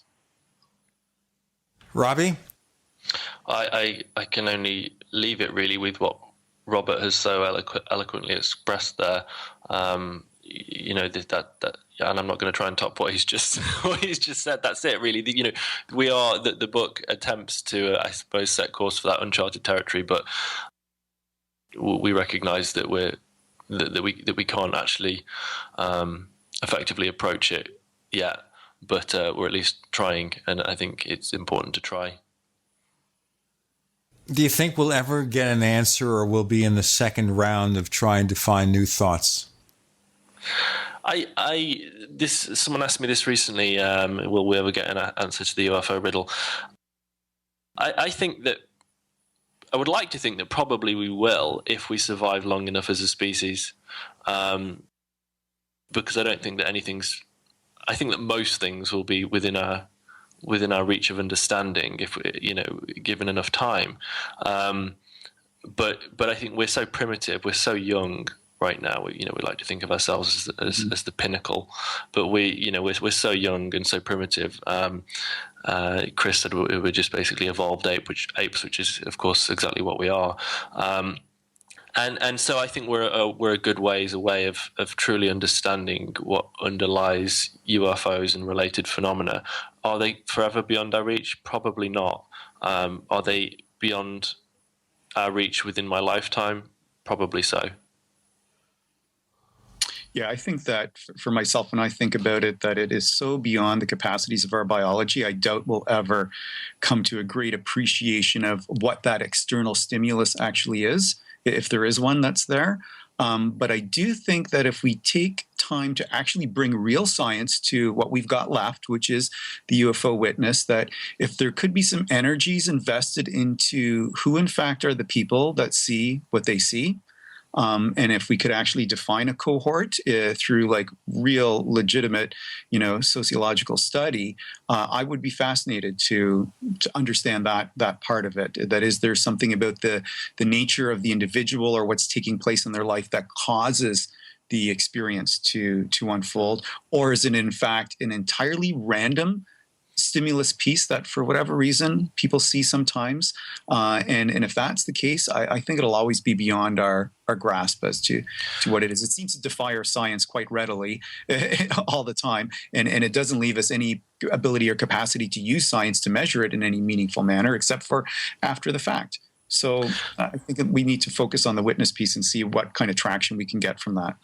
I have some questions here from William Strathman from the forums that I want to drop in our next segment. Okay, guys? So we have Gene and Chris and Robert and Robbie. You're in the Paracast.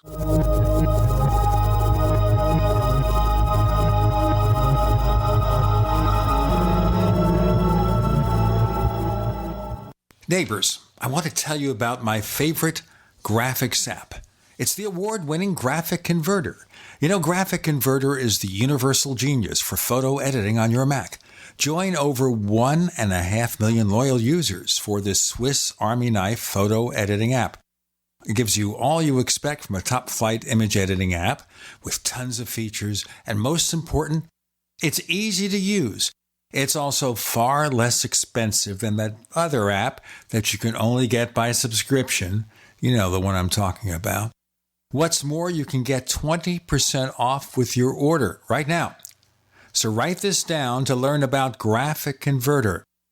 Go to www.lemkesoft.de/Gene. Let me spell that. www.lemkesoft.de/Gene. Hello, I'm Mike Lindell, the inventor of MyPillow, and like all of you out there, I had problems sleeping. Pillows would go flat, I would flip-flop all night long, I would wake up with a sore neck, maybe a headache, or feel like I needed a nap even though I slept 8 hours. When I invented MyPillow, I wanted it to where you could move the patented fill to give you the exact support you need as an individual, regardless of sleep position. MyPillow will get you into that deep REM sleep faster, and you will stay there longer. It's not about how much time we spend in bed, it's about how much of that quality sleep we get.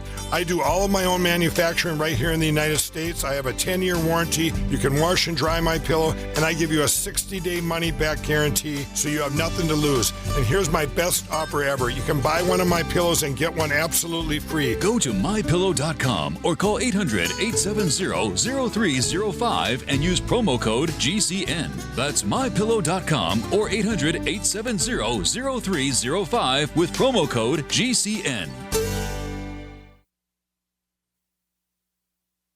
We use cell phones against our heads every day. But now a landmark U.S. government study confirms increased health risks from exposure to EMF radiation emitted from these devices. The time to protect yourself is now. The solution is Defender Shield. Proudly made in the USA, Defender Shield blocks virtually 100% of EMF radiation emitted from cell phones, tablets, and laptops. Buy now at DefenderShield.com. Use discount code DEFENDER for 10% off. DefenderShield.com, the worldwide leader in EMF radiation protection.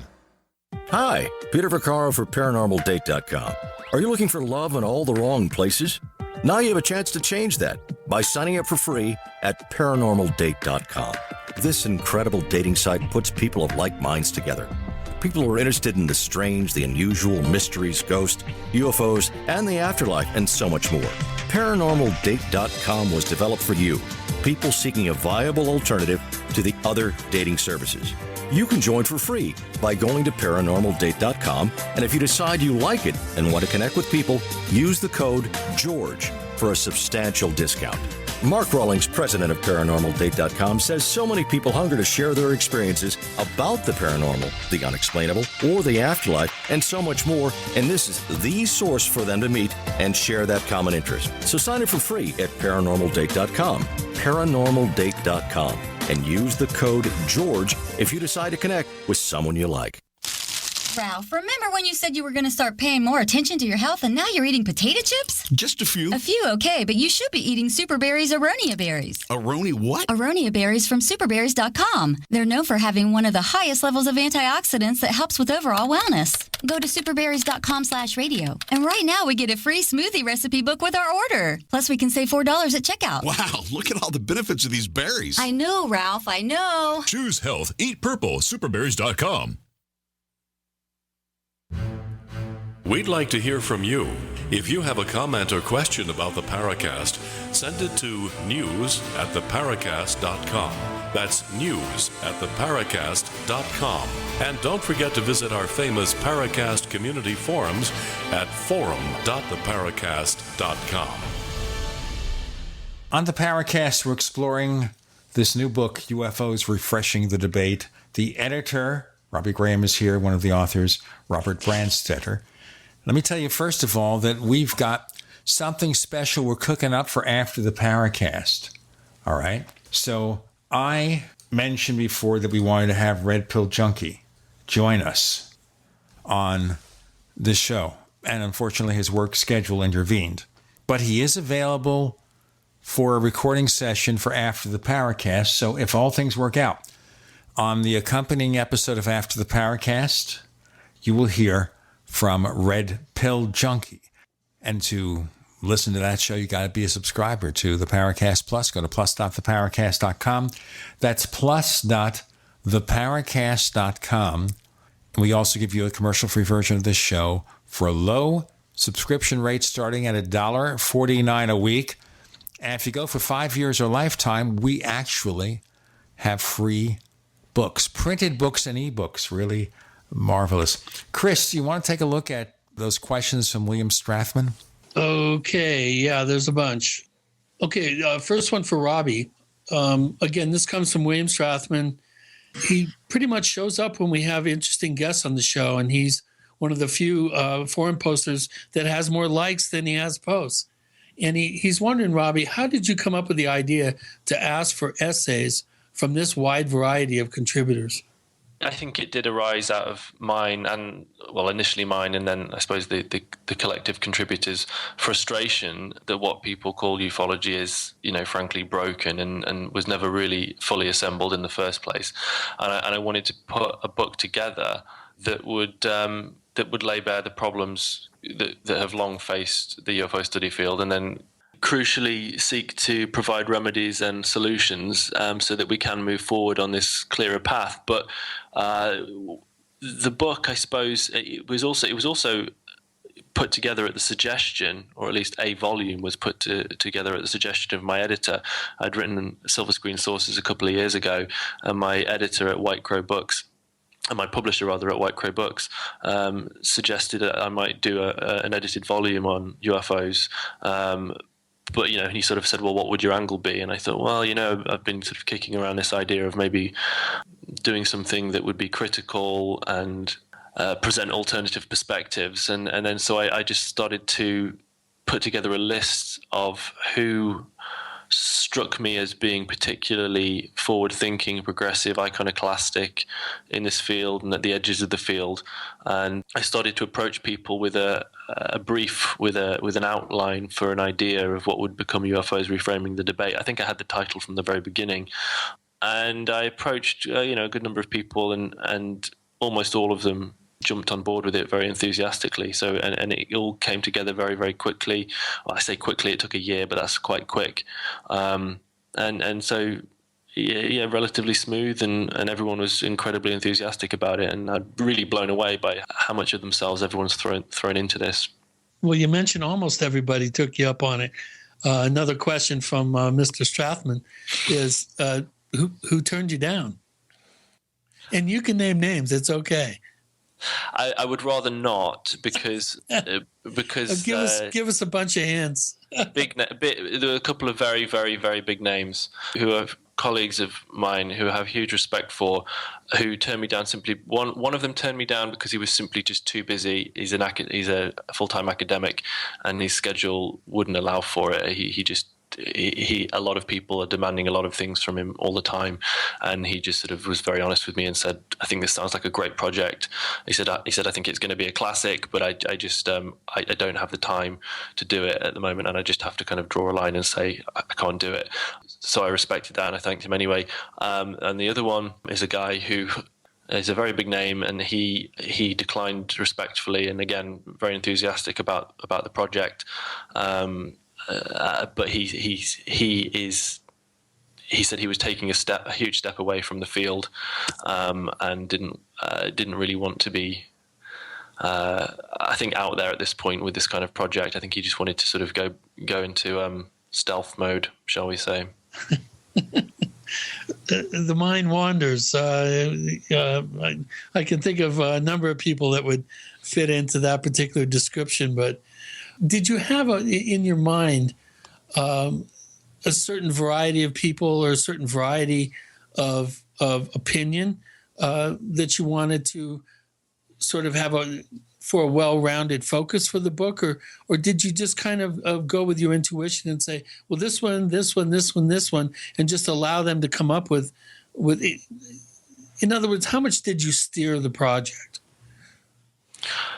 Oh, well, I mean, yeah, I steered it from the beginning. I mean, it's very much, I've worked on this every day, literally every day for the past year.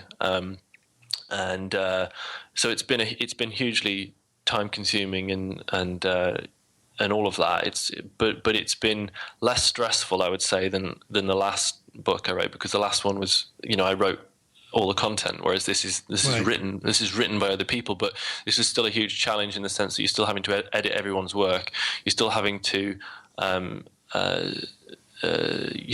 some people submitted stuff which ultimately I had to decline for inclusion in the book because it wasn't suitable, and so you have to make those decisions as well, and it's just constant correspondence every single day with up to 20 people, and ultimately down to sort of 14-15 people who contributed to the book for a year. So it's just been hugely time consuming. Deciding on how to structure the book, editing the individual essays, doing all of the end notes, everything. It's been a big process. It's been a big project. Yeah, it's been a big process. But and then it's sort of how to frame the whole thing and what I want to achieve with it. But Greg Bishop played a huge role as well, as basically a sub-editor. Greg was one of the people who I had from towards the beginning, and I sort of bounced a lot of ideas off Greg from the outset, and Greg would make recommendations and about certain contributors as well. You'd ask Greg, who would you recommend and things like that. And I had most of the contributors in mind from the outset. Anyone whose work I would see, particularly who were even commenting online in forums and things like that, who were expressing ideas that were, shall we say, different and articulate, then I would have them in mind, and then I would sort of research people and think, well, do I know enough about you? And because you also have to make the decisions on whether you can work with people as well. It's not just about whether their work is great. It's about whether or not you can actually work with them, and whether they are suitable to devote a year of their lives to something like this on and off. Because there's also the element of ego involved, and I'm delighted to say that I haven't had to encounter that, which is quite an achievement with 14 people. We got more to come with Robbie Graham, and of course Robert Brandstetter, Gene, and Chris. You're in the Paracast.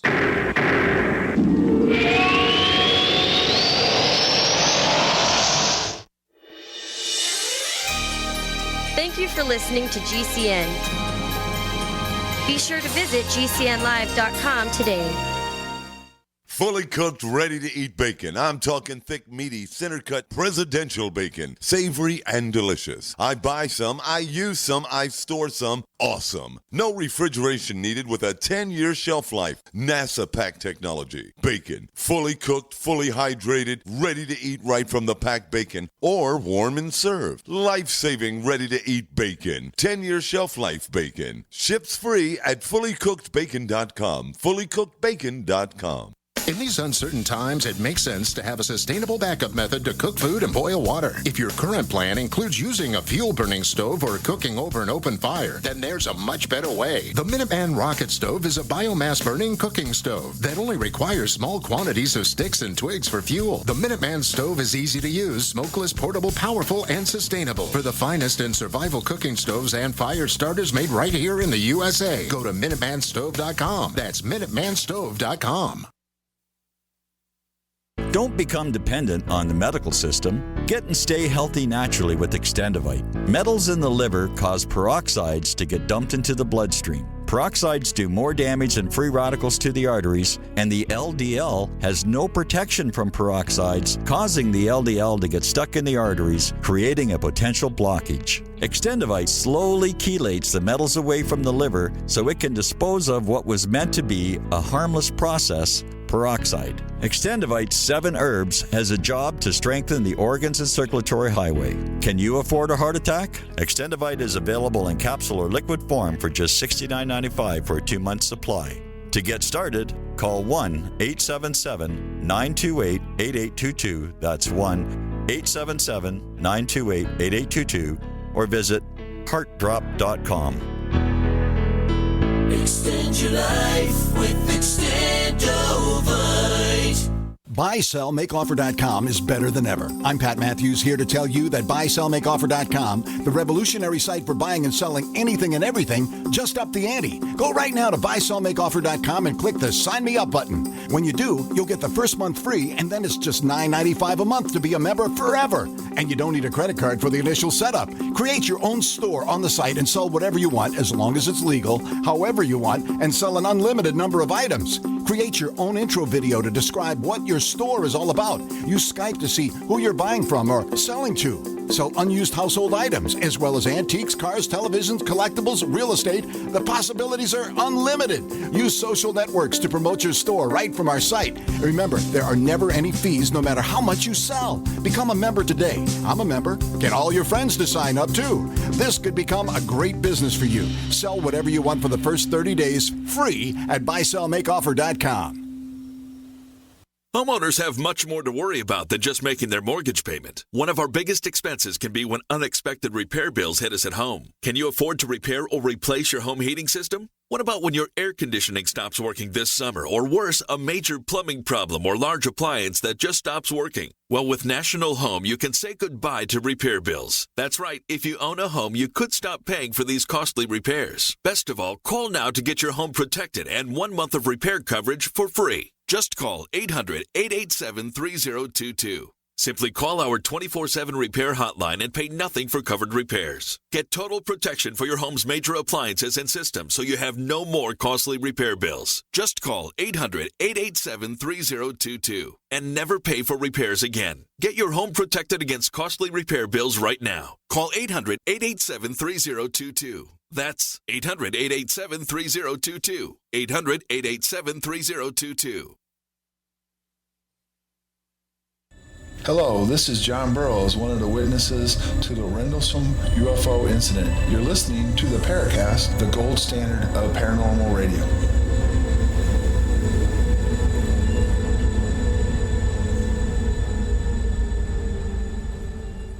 Oh, he's getting more excitable by the second there. Sounded like Nick. A little bit there. We have to add the accent, that's all. Chris, you've got, what, he has like 6-7 more questions? Yeah, those were, I think, 3 questions that we asked for Robbie. Now, here's a couple for you, Robert. He's wondering if unresolved human trauma could be the main source for the UFO experience, based on your work, extensive work with trauma victims and in the realm of the traumatic experience. You know, it's a theme that repeats. Like a number of different essayists bring that concept forward. Rukowski does that. Greg Bishop does that. I do that. Many people talk about the nature of trauma. Mike Cleland calls being an abductee as the trauma of enlightenment, which I've got, my own kind of thoughts about that concept. I don't want to say it's the main source, but there does seem to be some correlation between those who experience very unique phenomena, especially these close encounter cases. And I cite, the Dale Spar, Portage County, Ohio case as like a significant example of an individual who was perhaps deconstructing prior to the event, and that while the aftermath of the event seems to bring a significant degree of trauma to individuals who identify within the territory of close encounter cases or define themselves as abductees, I would not say trauma is the source, but it's the aftermath without question. And I do think there is a question that's, until we can actually define a good cohort, but it would not surprise me to know that a great number of people who experience these close encounter cases are individuals who are also having other deconstructions taking place in their own life, be they emotional trauma, family trauma, abuse, etc. And Rukowski hits upon that in his abduction text as well. And I think it's an important consideration that mental health does play perhaps a role in some of these experiences. Well, having said that, and I totally agree that trauma is, one of the main sort of building blocks emotionally for dealing with these types of experiences. How about the type of experience that is accepted by the experiencer as being totally positive? It's like they were given the mysteries of the universe. They were told the future of humanity. All those new age sort of benevolent space brother type images come to mind when I'm trying to describe this person. Inherently, though, because the experience is so out of the norm, wouldn't this on some level be a traumatic experience? And how does that play into the positive space brother scenario in terms of the individual actually experiencing deep trauma? Am I on the right track there? Yeah, I think you're on a good track there, and I think it depends also, what's the viewer or the witness bringing to the dance at that time. If what's on the front end of their ufological belief system is one that the space or just their life, where they are in their life process. That's right. That's for sure. And I think, Rakowski documents that in a number of his texts where he goes to visit witnesses who've had profound abductee and then claiming contactee experiences. And then he starts taking a look around, what are the books in the room? And what do you know? This has been the narrative these people have been living for a very long time. I don't think we can deny that part. But also, we know whenever we've had a very intense experience, usually it goes, one of three ways. Either you're totally traumatized by it, or it becomes a point of ecstasy, or it doesn't really move you or integrate you, or you don't know what to do with it. And so you just file that away under, let's forget about that. And it doesn't play a role in your life anymore. So I suspect it has a lot to do with who that individual is at the time of the experience that defines how ecstatic or traumatic or forgotten it might be. Yeah. And again, that brings up another tried and true kind of theme that we've had here at the Paracast for a long time when it comes to MUFON and actual on-site investigation. The types of subject matter that we're talking about is not addressed in any way, shape, or form in any sort of, standardized MUFON model for an investigation and ascertaining facts.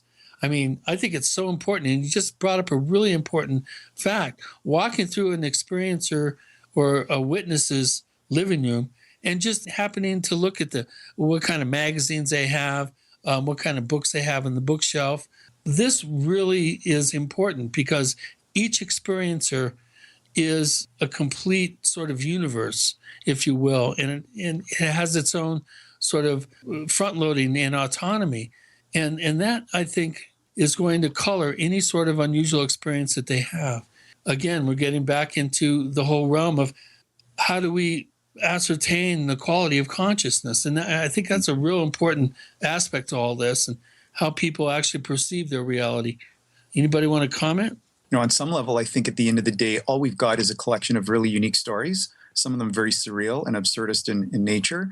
I wonder if the most we can actually learn about the experience is to talk to the witness about who they were beforehand, what was happening in their life, were things going wrong, things deconstructing, or was everything fine and normal, and to spend more time with them after the event and check in with them continuously, and really engages in this concept of witness studies, that if we think that there's something that is a true external stimulus taking place, then wanting to study its impact on individuals and trying to look for patterns within that pool is at least something that's more solid to work with. And I think the other part that when you think about, the very act of seeing something absolutely surreal and bizarre, we have no idea what the nature of brain chemistry is taking place inside an individual's mind leading up to an extraordinary event, or how the amygdala might be firing and causing different types of audio or visual hallucinations. These are common elements within the human brain space, and that's where it becomes an extremely complex event. On one hand, you'd like to take the witness for granted and just say, oh, that's what they saw. But then on the other, you might want to recognize that every witness's event is their own virtual reality experience that's taking place inside their mind. And the amount of things that, cultural, sociological, psychological, that inform our everyday virtual reality that plays out is enormous. And when you throw something like the UFO experience inside of that, that's a lot to tease apart, I think. Yeah. What do you think, Robbie? I mean, where do you come down? You're going to have to repeat the question. Well, basically what we're talking about is how to differentiate between spin and the experience. Basically, everybody is coming to the table, every contactee, every experiencer, every, sighting witness is coming to the table with a complete unique set of front-loaded baggage. And it's the interpretive nature of that baggage through the wonderful manifestation of a conscious experience. That's where we then get people like myself or MUFON investigators or other investigators who go out and want to try to document what it was that happened. Every one of the witnesses is completely different from the next one. They all have certain basic similarities in terms of a basic cultural cognition, that sort of thing. But everybody has their own spin on stuff. And so it's like trying to ascertain facts in a hall of mirrors looking through a kaleidoscope. lack of a better interpretation or definition of the process. I mean, that's what it seems like sometimes to me. Looking at the actual individual experiencer, that witness, that person that has the experience, you have to really get to know that person and really understand their baggage, their front loading, and all that stuff to even hope to begin to come to some sort of possible definitive conclusions upon which to hang your hat, in terms of what they saw, what they experienced. It's almost like you have to do a complete individual breakdown of personality, character, wants, wishes, desires, beliefs. It's really a lot more complicated than, your standard MUFON questionnaire. Well, my response would be the statement that you've just given. Basically, it's, I completely agree. I completely agree with what you've just said and with what Robert's just said. I think it's incredibly important to try and really study an individual experience or an individual witness. I mean, I think he would probably be talking. It'd be more valuable to study close-up experiences or people who you might consider an experiencer or an abductee, because I think someone in the book, it may even be Greg or Robert, who make a differentiation between the close-up experience in a typical kind of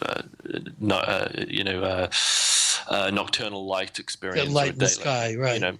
Got one more segment with Robbie and Robert and Gene and Chris. You're in the Paracast.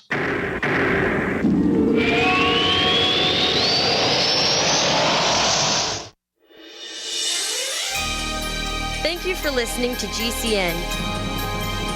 Be sure to visit GCNlive.com today. We also have swag. We have all these exclusive Paracast things that you can buy. We've got 60 or so different items, and entails t-shirts, sleeves for notebook computers, iPad cases, mouse pads, the Paracast Jumbo tote bag, all sorts of t-shirts and jackets and stuff like that for men and women. We have a Paracast aluminum water bottle. All this stuff, you go to store.theparacast.com, store.theparacast.com. What makes it special is that the items are the best quality, great t-shirts, fabrics, and they have our official logo on them. That's what makes them special, in multiple sizes and colors. We even have stuff for children, stuff for women, stuff for men. We have all sorts of sizes, like small up to X large. A lot of good stuff. That's the swag from the Paracast. If you go to store.theparacast.com, stop by and take a shopping tour. My husband says, you are what you eat. Not true, dear. I did my research. Actually, you are what you can absorb. So I didn't feel the vitamins and supplements I was taking were effective. I didn't feel any different. Then I switched to Protovite, a liquid multivitamin, mineral, and phytonutrient complex. And wow, you've got to see the video at truehealthfacts.com. That's truehealthfacts.com. Then call 502-410-3411. Protovite is nutrition you can feel. Protovite is nutrition that gets in. Fully cooked, ready-to-eat bacon. I'm talking thick, meaty, center-cut presidential bacon. Savory and delicious. I buy some, I use some, I store some. Awesome. No refrigeration needed with a 10-year shelf life. NASA-packed technology. Bacon. Fully cooked, fully hydrated, ready to eat right from the packed bacon. Or warm and served. Life-saving, ready-to-eat bacon. 10-year shelf life bacon. Ships free at fullycookedbacon.com. Fullycookedbacon.com. Water is the single most important thing your body needs, so you want to be sure it's the best for you and your family. Since 2005, thousands have depended on Berkey purified water. The Berkey Guy provides the lowest priced filtration systems in every size. For incredibly delicious water now and in an emergency, get to goberkey.com or call 877-886-3653. 877-886-3653. goberkey.com. It's been said, any society is only 3 missed meals away from chaos. Those times may be near. Think about it. Our country faces multiple terrorist threats and aggressions from Russia and North Korea. Social unrest and violent marches yet again may lead to looting of stores and city shutdowns. And our crumbling infrastructure leaves our power grid vulnerable to long-term outages from a single cyber attack. When the chaos from any one of these threats arises, the government knows it can't provide during a widespread national emergency. That's why you need your own plan for self-reliance. That's where My Patriot Supply comes in. Get a 4-week survival food supply for only $99. That includes breakfast, lunches, and dinners. Order online at preparewithgcn.com. $99 for 4 weeks of survival food that tastes like homemade cooking and lasts up to 25 years. From My Patriot Supply. Get your kits today at preparewithgcn.com. Free shipping is included. Preparewithgcn.com. The answer to being in control of your own healthcare is freedom from insurance. Become part of a group of self-pay patients that come together to share in each other's medical expenses. Individual share amounts begin at $107 a month and $347 for families. Choose from 3 health-sharing programs. Holistic treatments may be eligible for sharing. See guidelines. Discount programs available for dental, vision, and pharmacy. Go to libertyoncall.org. That's libertyoncall.org.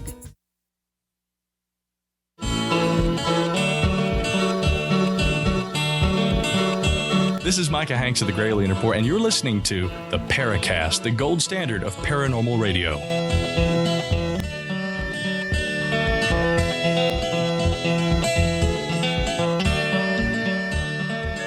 So the connectivity issues of Skype haven't been so bad. Chris got knocked off once, but it wasn't somebody gunning after him. It was the powers that be at Microsoft. I'm so tired of it. As soon as I start rolling, boom, I'm off. Oh, well, it's redial. We make in the book we make the distinction between these two different types of UFO event, the close-up and the distant, being completely different animals, perhaps representative of different kinds of phenomena even. Very good point. So I think that a detailed study of an individual experiencer of a close-up event would be potentially extremely valuable, but as you've indicated, extremely time-consuming, especially when applied to hundreds, thousands, or even millions of people over many years. And this reminds me of Robert saying that we need a sociological study, an in-depth academic sociological study, and perhaps some can be gleaned over a number of years. Perhaps indeed it could, but to get something like that in the works on that kind of scale, that kind of level, would require a legitimization of UFO study, which is just not on the horizon with the field as it currently is and as it has been for a long, long time. Right, because we are ET believers. Remember, folks, we are ET believers. That's it's sociology that needs to take the plunge, ultimately. Yeah, I think so. One of the things I'd add is, Greg says that the close encounter experience is information rich, that we should be studying these ones very closely because they are new human experiences, which he calls, they're frameworks without benchmarks. These are things that nobody's got an example of this before in their life. And I think for me, the cases that are interesting then are cases where the person doesn't go on to become a contactee afterward or continue to have sighting after sighting after sighting. Right. And I think the other cases that are interesting are any multi-witness case where you can kind of get at witnesses independently to describe what they saw and start to take a look at, some comparison and contrasts about who are the people doing the seeing and how does that work up against what they saw. And maybe there's something to be learned inside of those differentiations, because certainly in a lot of the multi-witness cases, people do give different, testimonies in terms of what they saw. There's generally the same thing there. But as Donald Hoffman says, there's no such thing as a public object. Everybody's going to see something unique and different on their own. And certainly in the case of something as heightened as a UFO experience and it's a close encounter sighting, you're going to see something probably vastly different than the person sitting right beside you. There's more skew. Yep. Yeah. Well, we've always been skewed up here, I'll tell you. All right. That certainly ended this discussion. I'm not touching that one. I guess both the Robbies aren't either. Hey, Gene, you're sitting in the engineer's driver's seat. Just seems like every episode I get cut off right when I'm getting to my point. Well, you know what? If I could control Skype and do that, I'd have a lot more power than I really do to make this happen. I have to think that you're out in the wilderness living in the middle of nowhere and that you have a working internet connection at all should be a miracle. Yeah, basically. Yeah, that's I think an appropriate analysis. I'm in the hinterlands here. Yes, we've been looking for hinters for a long time, or a hint of something. I'm not sure. Well, we got a hint of summer here. Let me see. Yeah, it's 98 degrees here at 2:30, so that's not too bad. Okay, here it's 102, so it's barely any different. Yeah. I don't know why we're talking about this. Where do we go from here, Robbie, with this? Do we get a volume 2 together? And please invite me to contribute. I'm just champing at the bit. And I want you to get Alan Greenfield. Yeah, if I have considered that there might be a volume 2. If there is, it won't be for another couple of years at this point. But it's certainly conceivable that there might be, and maybe even a volume 3. Who knows? But if there is a volume 2, then Chris, consider yourself invited. Thank you. And this several people have sort of commented, to me, or they'd have loved to have been involved in this and stuff. And I'd have loved to have had more contributors. I think. I think I just sort of cut it off at a certain point. We ended up with a book at around 300 pages. Well, exactly 300 pages, in fact. And I think that's a pretty good length for something as dense as this in terms of content. It's not an easy read. And certainly, I would expand. I would probably try to push in new areas in volume 2 if there were a volume 2. And yeah, I think there are enough people on my radar now to fill a volume 2 and a volume 3 with another 14 contributors apiece or more. But I think once we hit volume 3, again, if, then I think we're probably exhausted the amount of people who would be appropriate for this kind of work, because I think there are very few people, sadly, who I don't know. Maybe I'll be proven wrong. Maybe there are far more people out there who are thinking along these lines and who have the ability to be able to express this in essay form and the commitment to do it. But the combination of all of those things is rare, I think. You'll notice, ladies and gentlemen, I did not lobby for myself. I won't do that. Okay? I will not enter into that at all. Okay? So just realize when that. was the last time you wrote anything significant about UFOs, Gene, outside of your newsletter? Outside of my newsletter? When I was writing for Caveat Emptor magazine, I also wrote some articles for some newsstand UFO magazines back in the 70s and 80s. Okay. All right. So, but I'm looking at an editorial I wrote about the state of the UFO field in 1971. And I could have written it yesterday. I mean, I'm looking. I'll read you the two sentences. You ready for this? Okay. Believe me, I believe you. Exactly. And as the mystery deepens, we find that some of them, talking about UFO researchers, have abandoned UFO investigation because of disillusionment or frustration. I also said we have some strong ideas on the subject, and these same ideas cause us to distrust many of the folks who purport to be experts on UFOs. Little that the so-called experts have done has contributed one iota to the solution of the UFO enigma. That was written in the spring of 1971. It could have been pulled from an article yesterday. Right. Isn't that incredible? Listen, guys, we're just about out of time. Robbie Graham, please tell our listeners, if they want to know more about this book and the stuff you do, where can they check you out? You can find a lot of the material related to the book on my website, which is robbiegraham.uk. The book's available on Amazon and Barnes & Noble and all of the other online bookstores in paperback and Kindle. And so it's out now. So my website, robbiegraham.uk. One of our forum members just posted a message.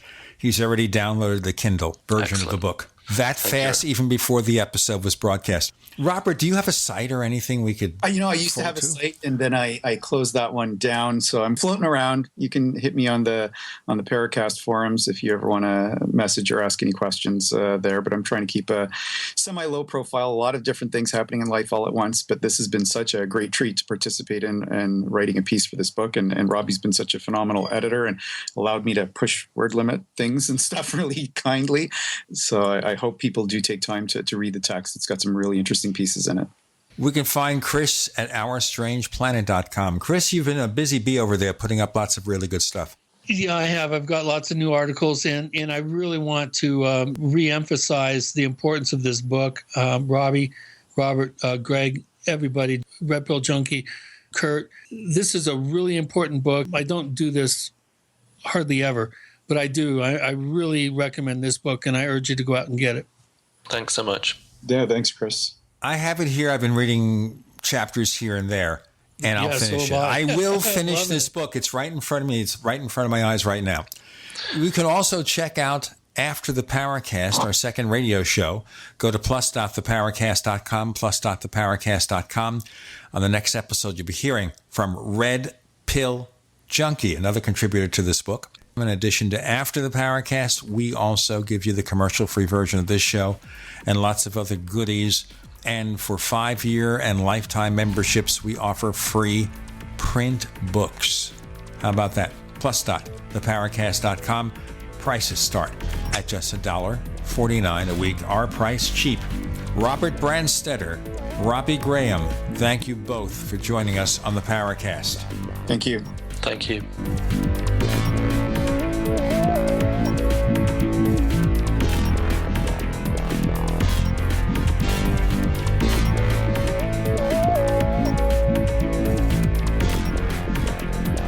The Paracast, featuring Gene Steinberg and Christopher O'Brien, is a copyrighted presentation of Making the Impossible Incorporated. Tune in next week for a new adventure in The Paracast.